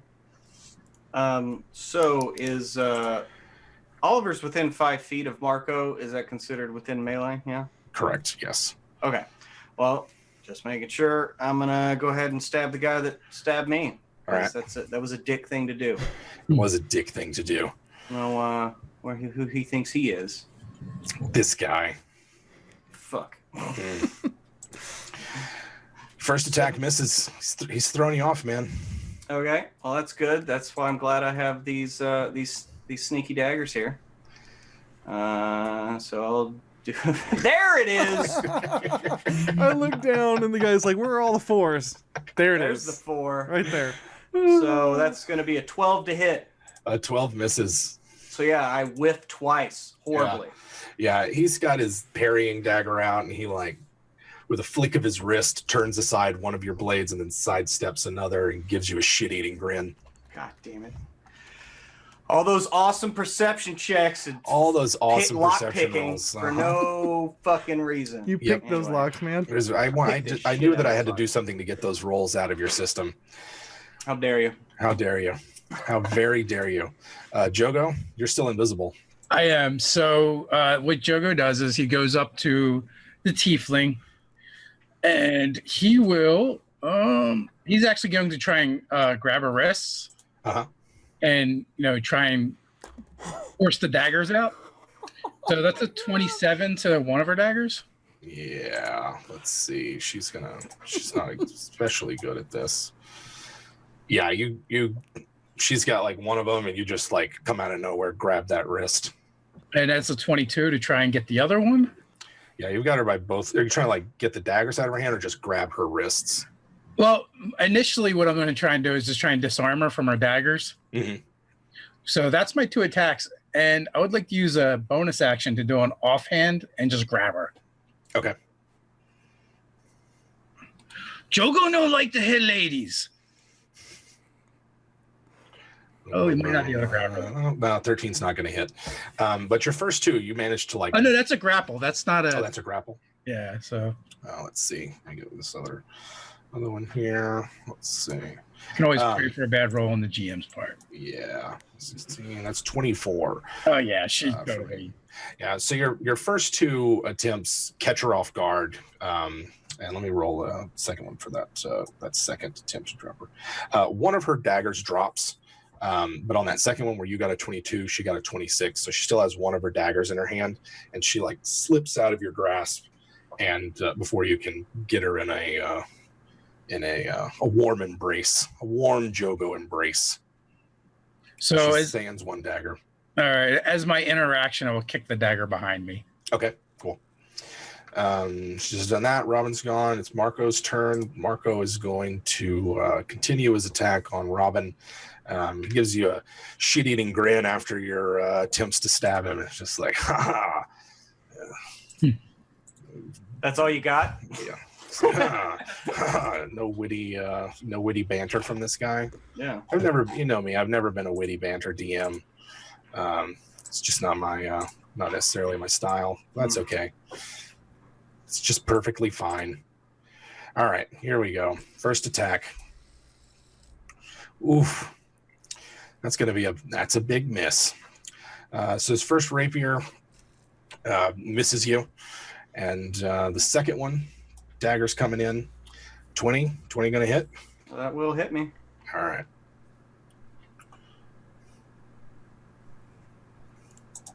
And then let's see. I don't want to be the one to correct the DM, but it actually has a little hitty mark on the sword when you hit. Oh yeah. I just noticed that, and when you don't hit, there's no hitty mark. It's got an M and an H. M and an H. So his first attack missed you. Second attack with the dagger hits. Third attack with the rapier, not going to hit. So he's only got the dagger. Let's see. It's going to be 7 damage to Robin. I'm going to use my reaction to the have blade. that. Turn yourself aside at the last minute. The blade not doing its full damage. So you guys are like all crowded around this doorway. And it's now going to be Jardon's turn. All right. Provoking attack of opportunity. He's going to leap off of Robin's shoulders in this direction. Oh, In midair, he's going to transform into his Allosaurus form, spring off the table, and 180 back down, pouncing onto the thing. Or Marcos there. Marcos. Nice. Large. It's your Little fighting flames wizard lick out his face. So here's the claw attack. He's a wingless dragon. Yeah. That is a 16 shit. to hit. 16's gonna hit him. Okay, he'll take 10 damage and needs to make a strength saving throw. All right. DC is 13. Strength save, huh? Mm-hmm. It's a knock prone. Oh, he makes it. I got a 14. Okay. He maintains his footing, but is nonetheless startled. He did not attempt to attack you, though. He still got his reaction. Yeah, he's like, holy shit. I thought you were just a familiar. He's getting real familiar with them now. Oh. All right. That's it. So I did 10 damage. Does that... we're back to the top of the initiative with Oliver. Okay, so... Jogo's got her pretty much disarmed, right? She's still got one dagger in her hand, one long knife. Okay. Well, then, I mean, I'm just going to stab her, because there's no point in me wasting spell slots. We've got them outnumbered here. Okay. So I'm going to stab her, stab. Yeah, that's going to hit her. 19 for... Nice. Oh my gosh, I didn't... That was an 8. That was totally an 8, and it just disappeared on me. And then a whopping 8. Which... What they all say. The 8's going to miss, but you get her good with the first attack. And that was for 6 damage there. She attempts to turn it aside and not take the full force of the blow, but she's still wounded pretty bad. And partially disarmed, surrounded. Anything else for Oliver? That's all he's gonna do. I'm not gonna use inspiration or anything like that. Gotcha. She's gonna wield and turn on. Let's see. She's gonna attempt to turn on Joego and fight him because he seems like you could just crush her like a bug. So that's what she's gonna do. She's like, screw this guy. This guy Oliver, not that much of a threat to me. This big guy, I don't know. All right, here we go. I'm really sorry for those of you guys on the stream. I didn't mean to do that. What'd you do? I didn't mean to do that. I don't know what happened. I accidentally dragged a video file into the thing, and it was a loud boom at the beginning, and it started the shit out of everybody. All right, so we got she turns and slashes out at Joego, getting an 18 to hit. Oh yeah. Yeah. Let's see. Her allies are close by, so it's not exactly going to be that impressive. It's going to be 9 damage, and I need Joego to make me a DC 15 con save. Party foul. Ooh, all right. It's going to take some poison damage here. No, that's a 24 to save. Oh, yeah, 24 to save. Well, you don't take that extra damage then. We'll get that back for you. How much was that? Ooh, that would have hurt, dude. Yeah, that would've. All right. I can't fix that, guys. I'm sorry. There's no way for me to fix it. I can't go back to the map. I really apologize.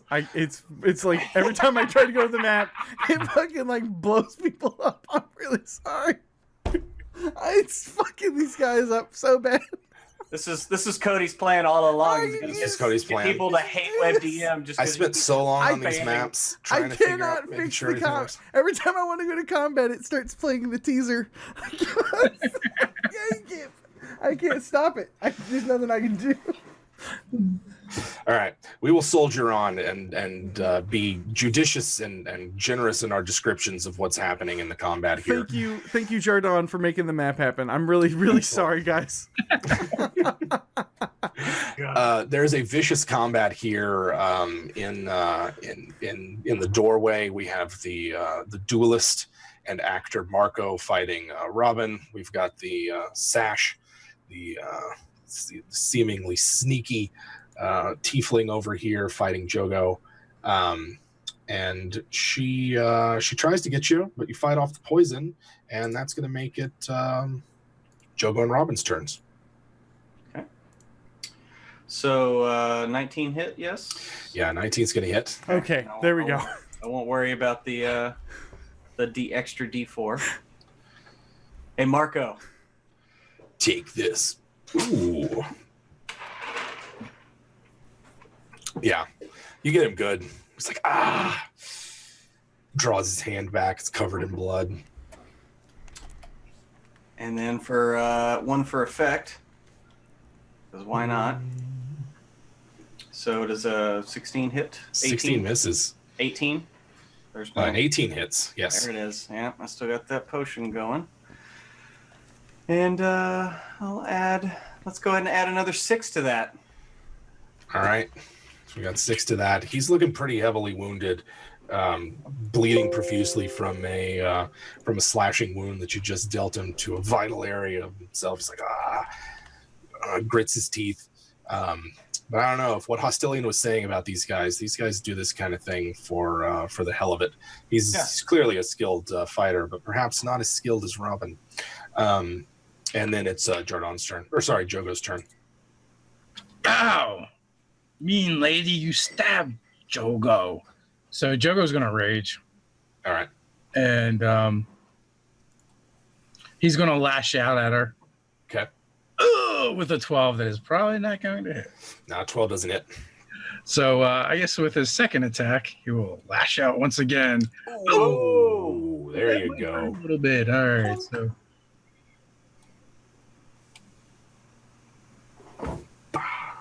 Oh, you know what? I'm using the board. What's board damage? I don't know. The board's like it has like a big support beam. I would say it does heavy club. I don't know. Great club, it's like baby. a heavy club.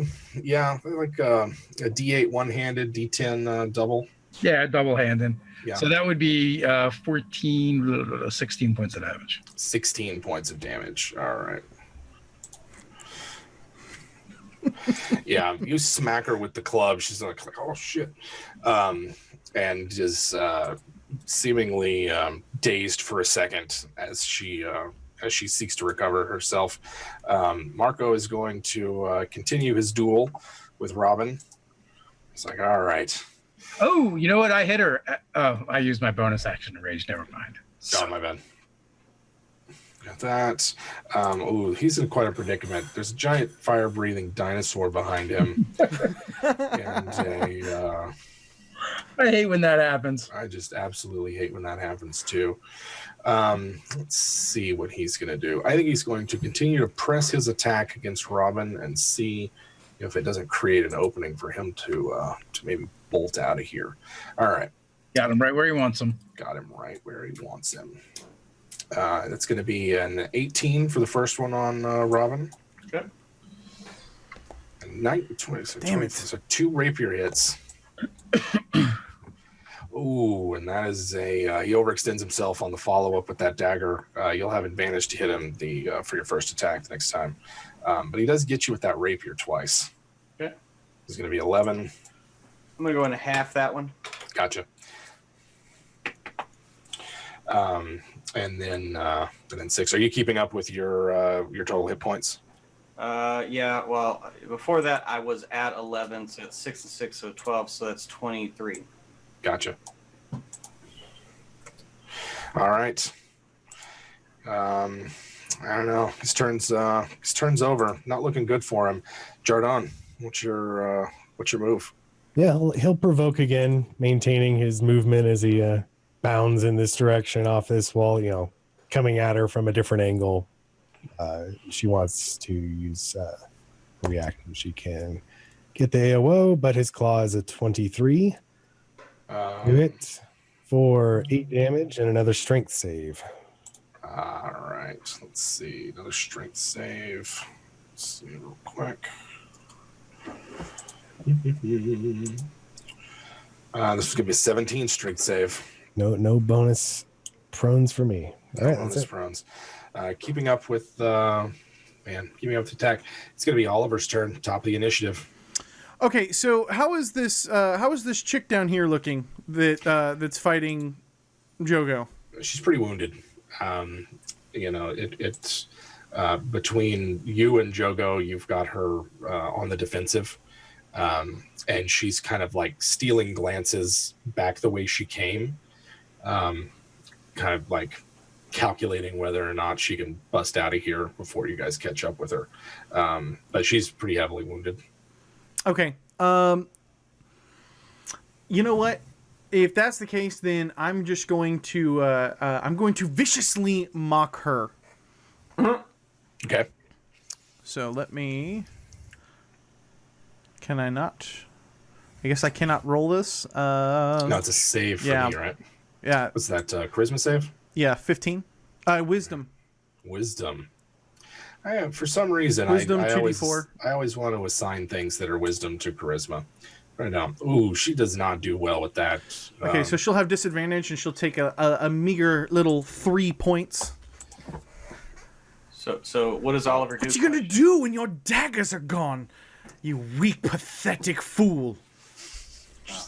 I would have questioned the validity of her parentage, but No, I saved those for Robin. Ooh. Yeah, she finds her self-confidence just slightly chipped away and begins to doubt her life choices that led her to this predicament, taking 3 psychic damage in the process. And most importantly, the disadvantage. Disadvantage. Anything else that Oliver's going to do? No, that's all he'll do. Okay. All right. It's her go. You can see her making the calculations in her head. She's going to disengage and get the hell out of Dodge. But I want to stab her. Well, too bad. Rats. She bolts, slipping out of Jogo's reach and running back the way she came. You're damned right! It's Robin and Jogo's turn. all right. You said I had advantage to hit him the first time, correct? Yeah. Yeah, he's overextended himself and left you an opening. Going to stab you. Wait, what? Oh, okay. That was weird. Plus your bless. So plus the bless, that's a 20 to hit on that one. 20 hits. Should have just told us where the kids are, Marco. Would have made this a lot easier. He's like, those kids are just what we needed. It was fun gutting that governess. I took my time. You son of a bitch. And oh jeez. You're just like wailing to him with your daggers. Your first one gets him good, and he takes another grievous wound. He's like staggers back, and he's like all white and pale from the blood loss. Be sure to apologize to the governess for me. You like stab him, and he drops his weapons and kind of like slumps down. He's just like,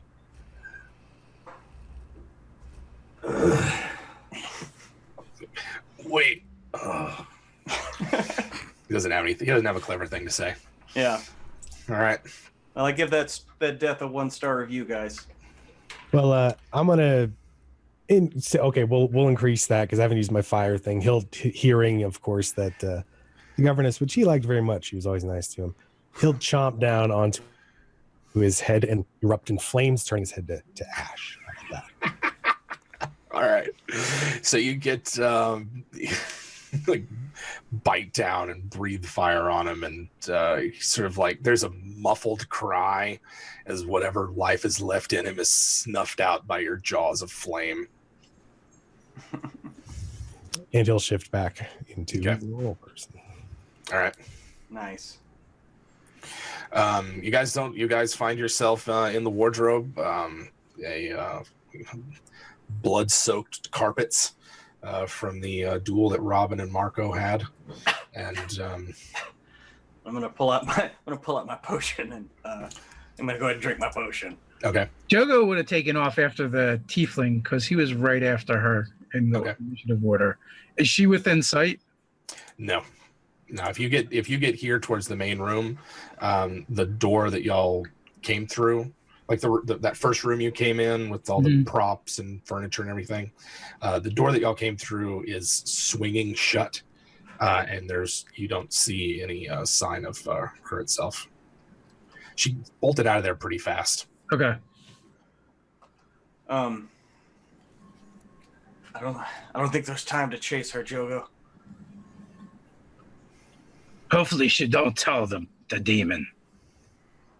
Well, I don't know.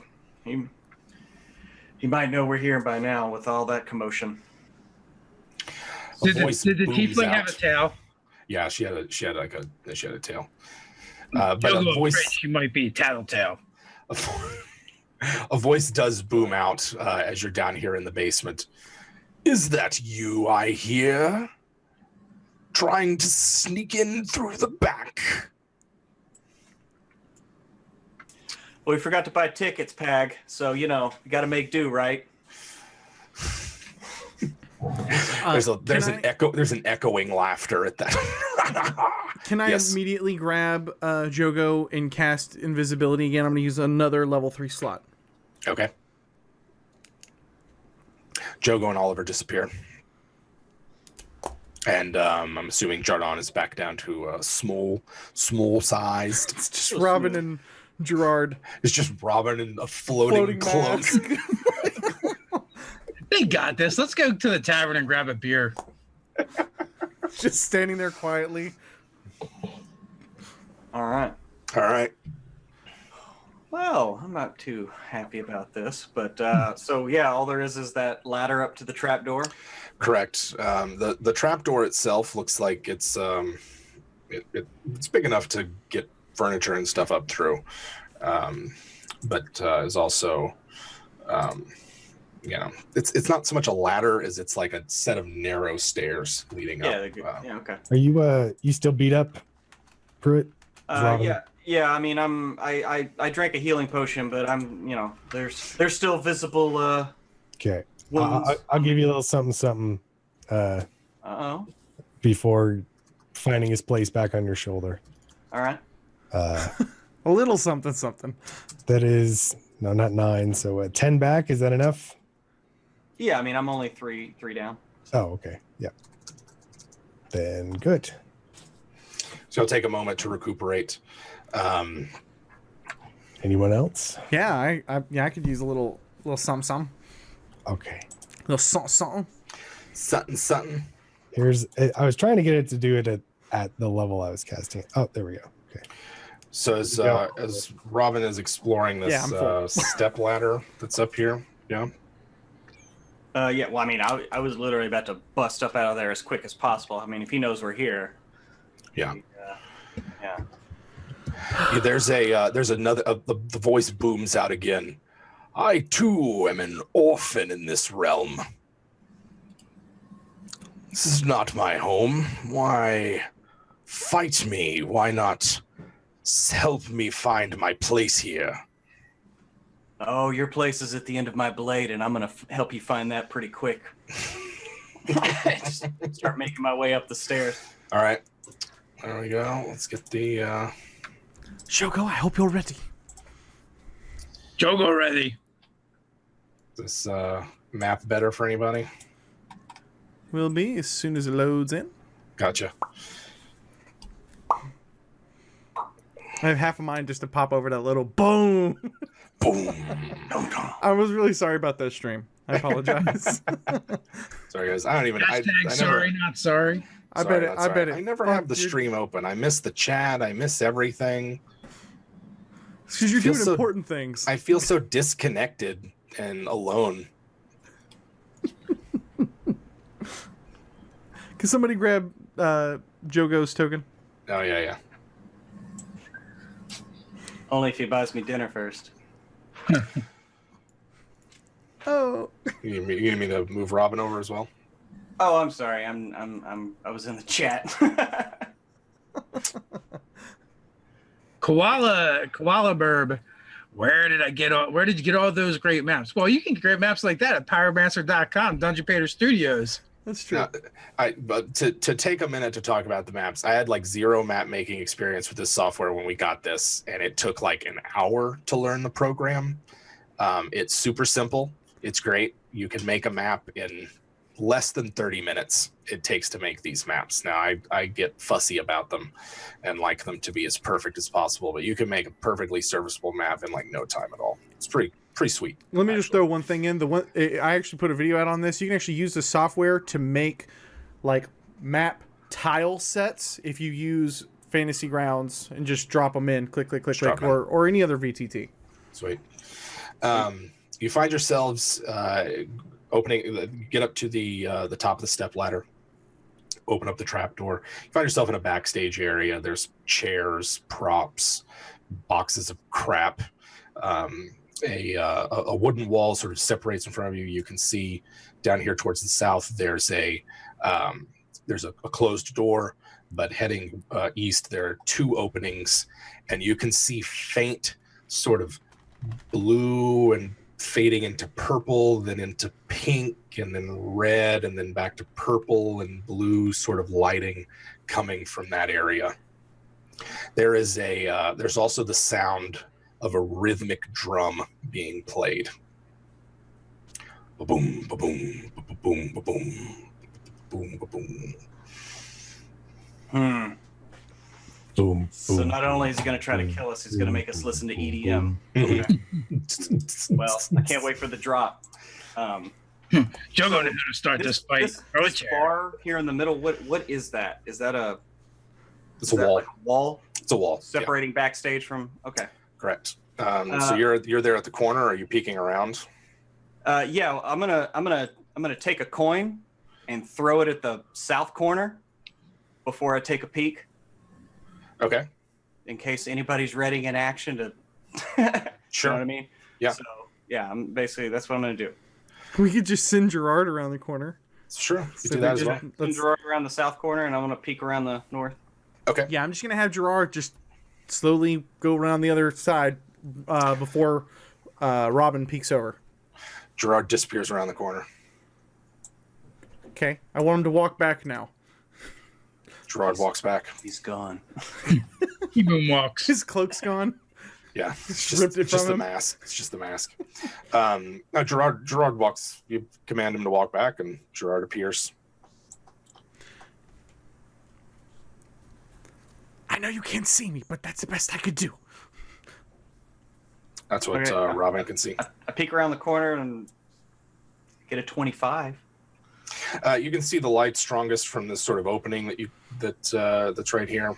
It looks like more backstage stuff, though. There's like some chests, a chair, but there appears to be sort of an opening where the light is shining through a bit brighter. The drum beat's just a little bit louder. Alrighty. The voice booms. I don't know why you're taking your time. Would you join me and see what I have in store? Because I'm a fucking professional. Everybody can make me perception checks. That's fucking answer. I don't rush in the bedroom. I don't rush.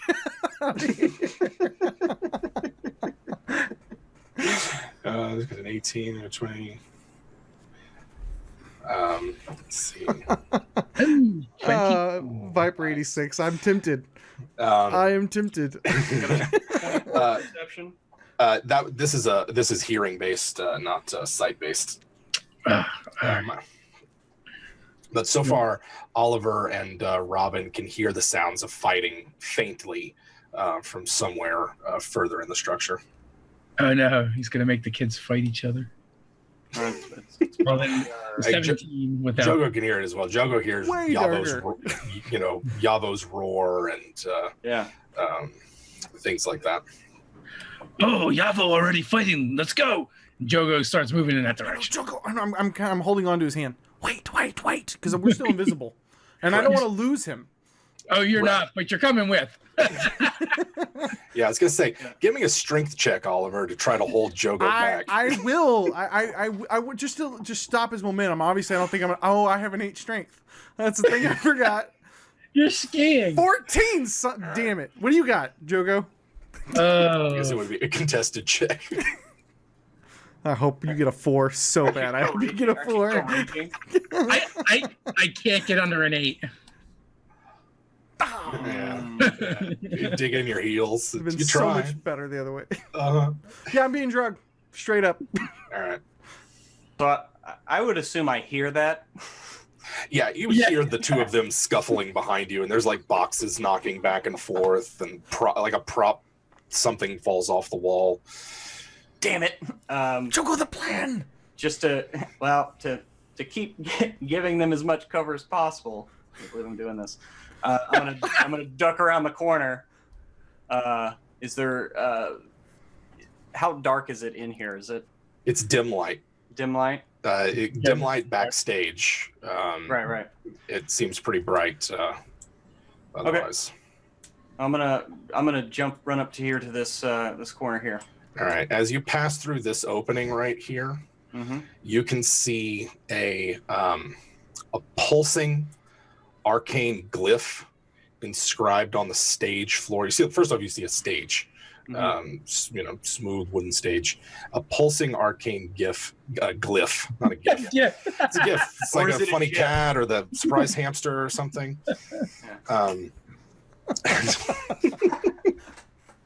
And let's see.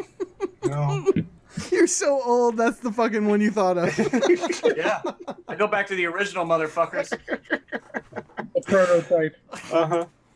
And you see around this glyph are the orphans standing there. Son of a bitch. Each one of them holding a dagger. Just standing at every point around this glyph, and that's just sort of what you can see there. The drum beat comes from the circle. What does Robin do? So the kids are holding daggers. Mm-hmm. Do they look standing perfectly still around the points of this mystical glyph? Where are they holding the daggers? They're just holding them in their hands like this, but the daggers are bigger. Okay, it's like a so they're proper not knife. they're not holding them like pointed at their own chests. No. Okay. Not yet. Not yet. Not yet. So Okay. somebody got a web spell? That'd be useful about now. I'm gonna move over here to try to get a better look in the room. You're gonna peek in again? Yeah. All right. Robin gets a peek at what's going on. Because I don't. And there are all of them surrounding the glyph. You drank the potion of seeing? Yep. So you see something. You see that all of the children sort of surrounding this glyph, with the one sort of closest to the. Let me get where's my pointer at? That's not what I want. This one sort of right here, cultist number 3, is Pag. It's towering over the others, kind of looking around and sort of looking in the direction that you're trying to sneak around, and kind of like looking around the corner. I see you over there, Robin. Such a curious thing that I can't hear your thoughts like the others. Jardon sees all children. He can't tell as far as he can tell, they all look like orphans. I'm gonna whisper to Jardon. He's closest to the whatever wall on the whatever, or whatever the kid's wearing. Mm-hmm. The only other one that you can see, so it looks like that Robin can see 6 children. The demon Pag, and then this guy towards the point of the stage, cultist number 1, is Fundin, the dwarf, and he's banging on a set of drums to this sort of mesmerizing, sort of rhythmic drum beat. The glyph, like Jardon, it sort of has the same type of sensation that you can feel when you pass through Uther's threshold. It's sort of a magic you can feel in your teeth. You can tell that it's sort of humming with arcane power. What are Joego and Oliver doing back there? Robin's been. I'm going where Joego is going. All right. I'm Joego moving going? towards the sound of Pag's. Joego, wait, Joego. All right. So it's over here. You're moving closer and closer towards the stage. You can hear him taunting Robin. I see you back there, little bird. Come out here. What is the kid wearing that is Pag? It's just sort of rags. It looked Anything that stands out? Well, actually, you can't tell. You just see Pag. You can't see what he looks like in his disguised form. I can't see the. Oh, that's sucky. boo! Well, he told me. So, what does he look like to moi?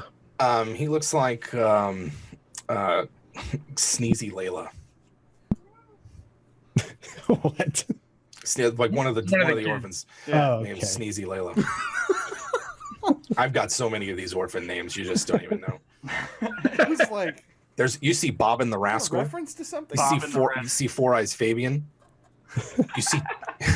You see Two Naps and Dinners, the twins. 2 naps. Is Stan Lee your fucking like uncle or like? You see Scooty and Simon. Scooty the Pluck. As well as Lil Sebastian and Naomi the Magpie. They're all here, and there's more of them out in the audience. There's these around the circle, but that's not all of them.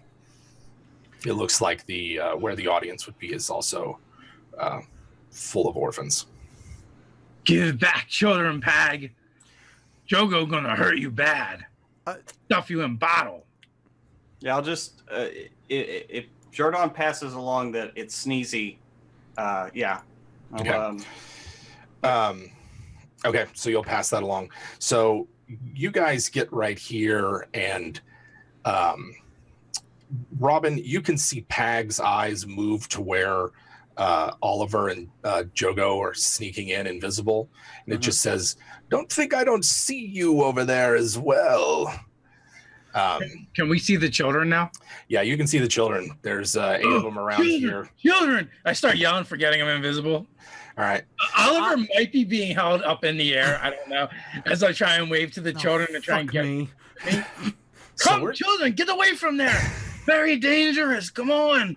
Come to Joego. So as Joego rushes out, Robin can see the demon Pag turn its gaze towards Joego and Oliver, clearly seeing through their invisibility. The sounds of fighting from beyond the rest of the. Let me let you guys see what's in the rest of this room here. The sounds of fighting from the rest of the crew who was supposed to provide a distraction. You can hear that coming beyond the theater doors. And Joego rushes out to greet the children. And at that point, the demon Pag is about to do something. And it's getting a little late. And I think next time we're going to have our final showdown here at the theater as the... as you guys try to figure out which one of these children is the demon. I'll use 2 level 3 spells to make us invisible. How about that? It's a great fucking plan. It worked great the first time. Jim Davis, you magnificent bastard. Right. That is fantastic, man. Cool. All right, so we're going to have a showdown next week. Everybody tell your friends, get some more people up in here. We're going to start with the fight, and we will see how our heroes fare. So before everybody boogies out of here, we got a couple of things that we want to talk about real quick. So if you guys will hang tight before you just like click out of here. It looks like next week will be the finale for this season.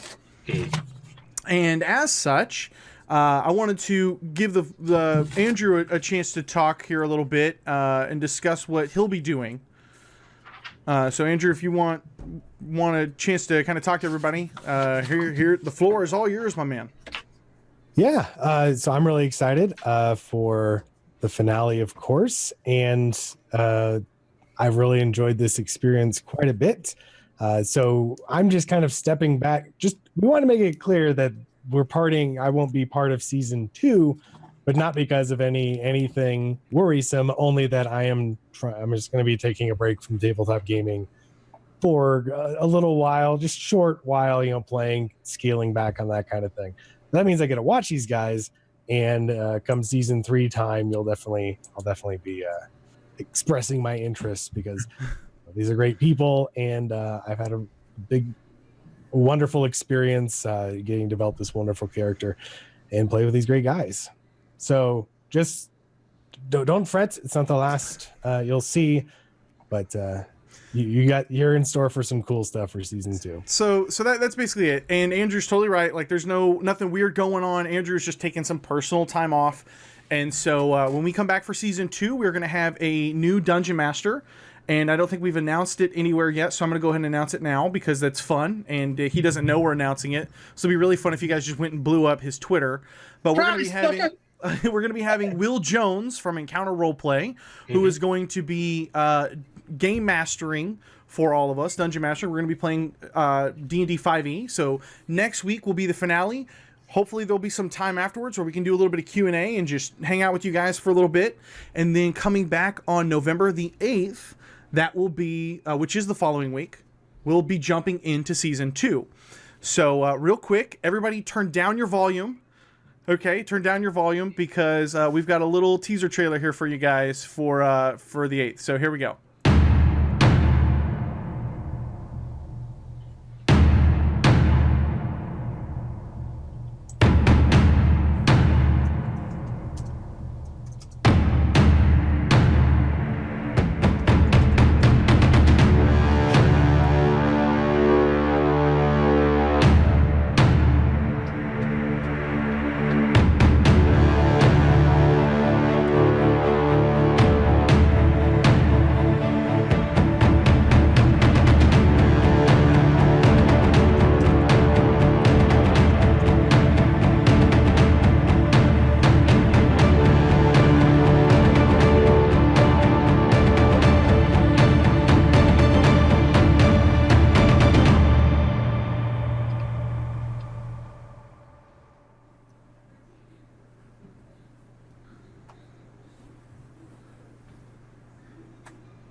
So there we go. Hopefully you guys all enjoyed that that little teaser.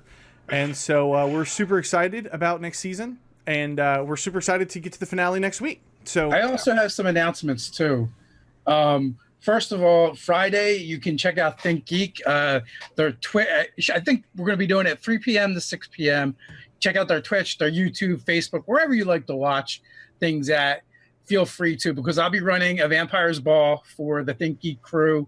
Myself and Nate the Nerdarchy will be there. Also, Friday afternoon, Fantasy Grounds, the Fantasy Grounds, I forgot. Fantasy Grounds College, that's what it is. They're not directly connected to Fantasy Grounds, but they're a bunch of folks that volunteer and put together all these courses on how to use Fantasy Grounds. So if you're on the fence about whether you want to use Fantasy Grounds or not, you can go there and check all that stuff out for free, and they got tons of free courses. And I believe they do like tutorials, and I think they also do almost like classes, but they're going to be on Friday on our live chat with Nerdarchy Ted. So if you have questions, they would be the guys to ask. Perfect. I think at this point they actually know the system better than Doug. Sweet. So before we get out of here, we want to give a special thank you to all of our sponsors. Of course, that is Dungeon Painter Studio, which helps us do all the maps. Our virtual tabletop of choice, which is Fantasy Grounds. And then ThinkGeek, who is our presenter here. And if you guys want to support the show, you can shop on ThinkGeek. That's actually an affiliate link there that we have down on the Twitch panels and on the YouTube descriptions. And that is a way that you can support the show. Yeah. Also, you know what? Tomorrow on the live chat, we got Olga. She did the portrait art for us. So. Oh, yeah. Okay, for cool season deal. 1. Hey, Cody, who did the art for season 2? So the art for season 2 is Kim Van Duyn, and we'll have that stuff updated for season 2. Olga was swamped, and Kim did a fantastic job on the season 2 art. So we'll have that available for you guys if you guys want to Maybe we'll do some T-shirts or something. Who knows? Maybe we'll do something fun, some posters or stuff like that. So, do you guys have anything you want to add before we get out of here? It's been a blast. I'm excited to see how this fight goes down and the showdown and the aftermath. Tell your friends, bring them over. We want to get as many people watching and participating in the chat and the channel and getting hyped up for season 2. Yes, I will get to play. I don't make puns. But you guys will just learn to love me anyway. So love him so hard. All right, guys, we're out of here. Love your faces. We will catch you guys next week for the finale. All right. Yeah. Later. Later. Stay nerdy.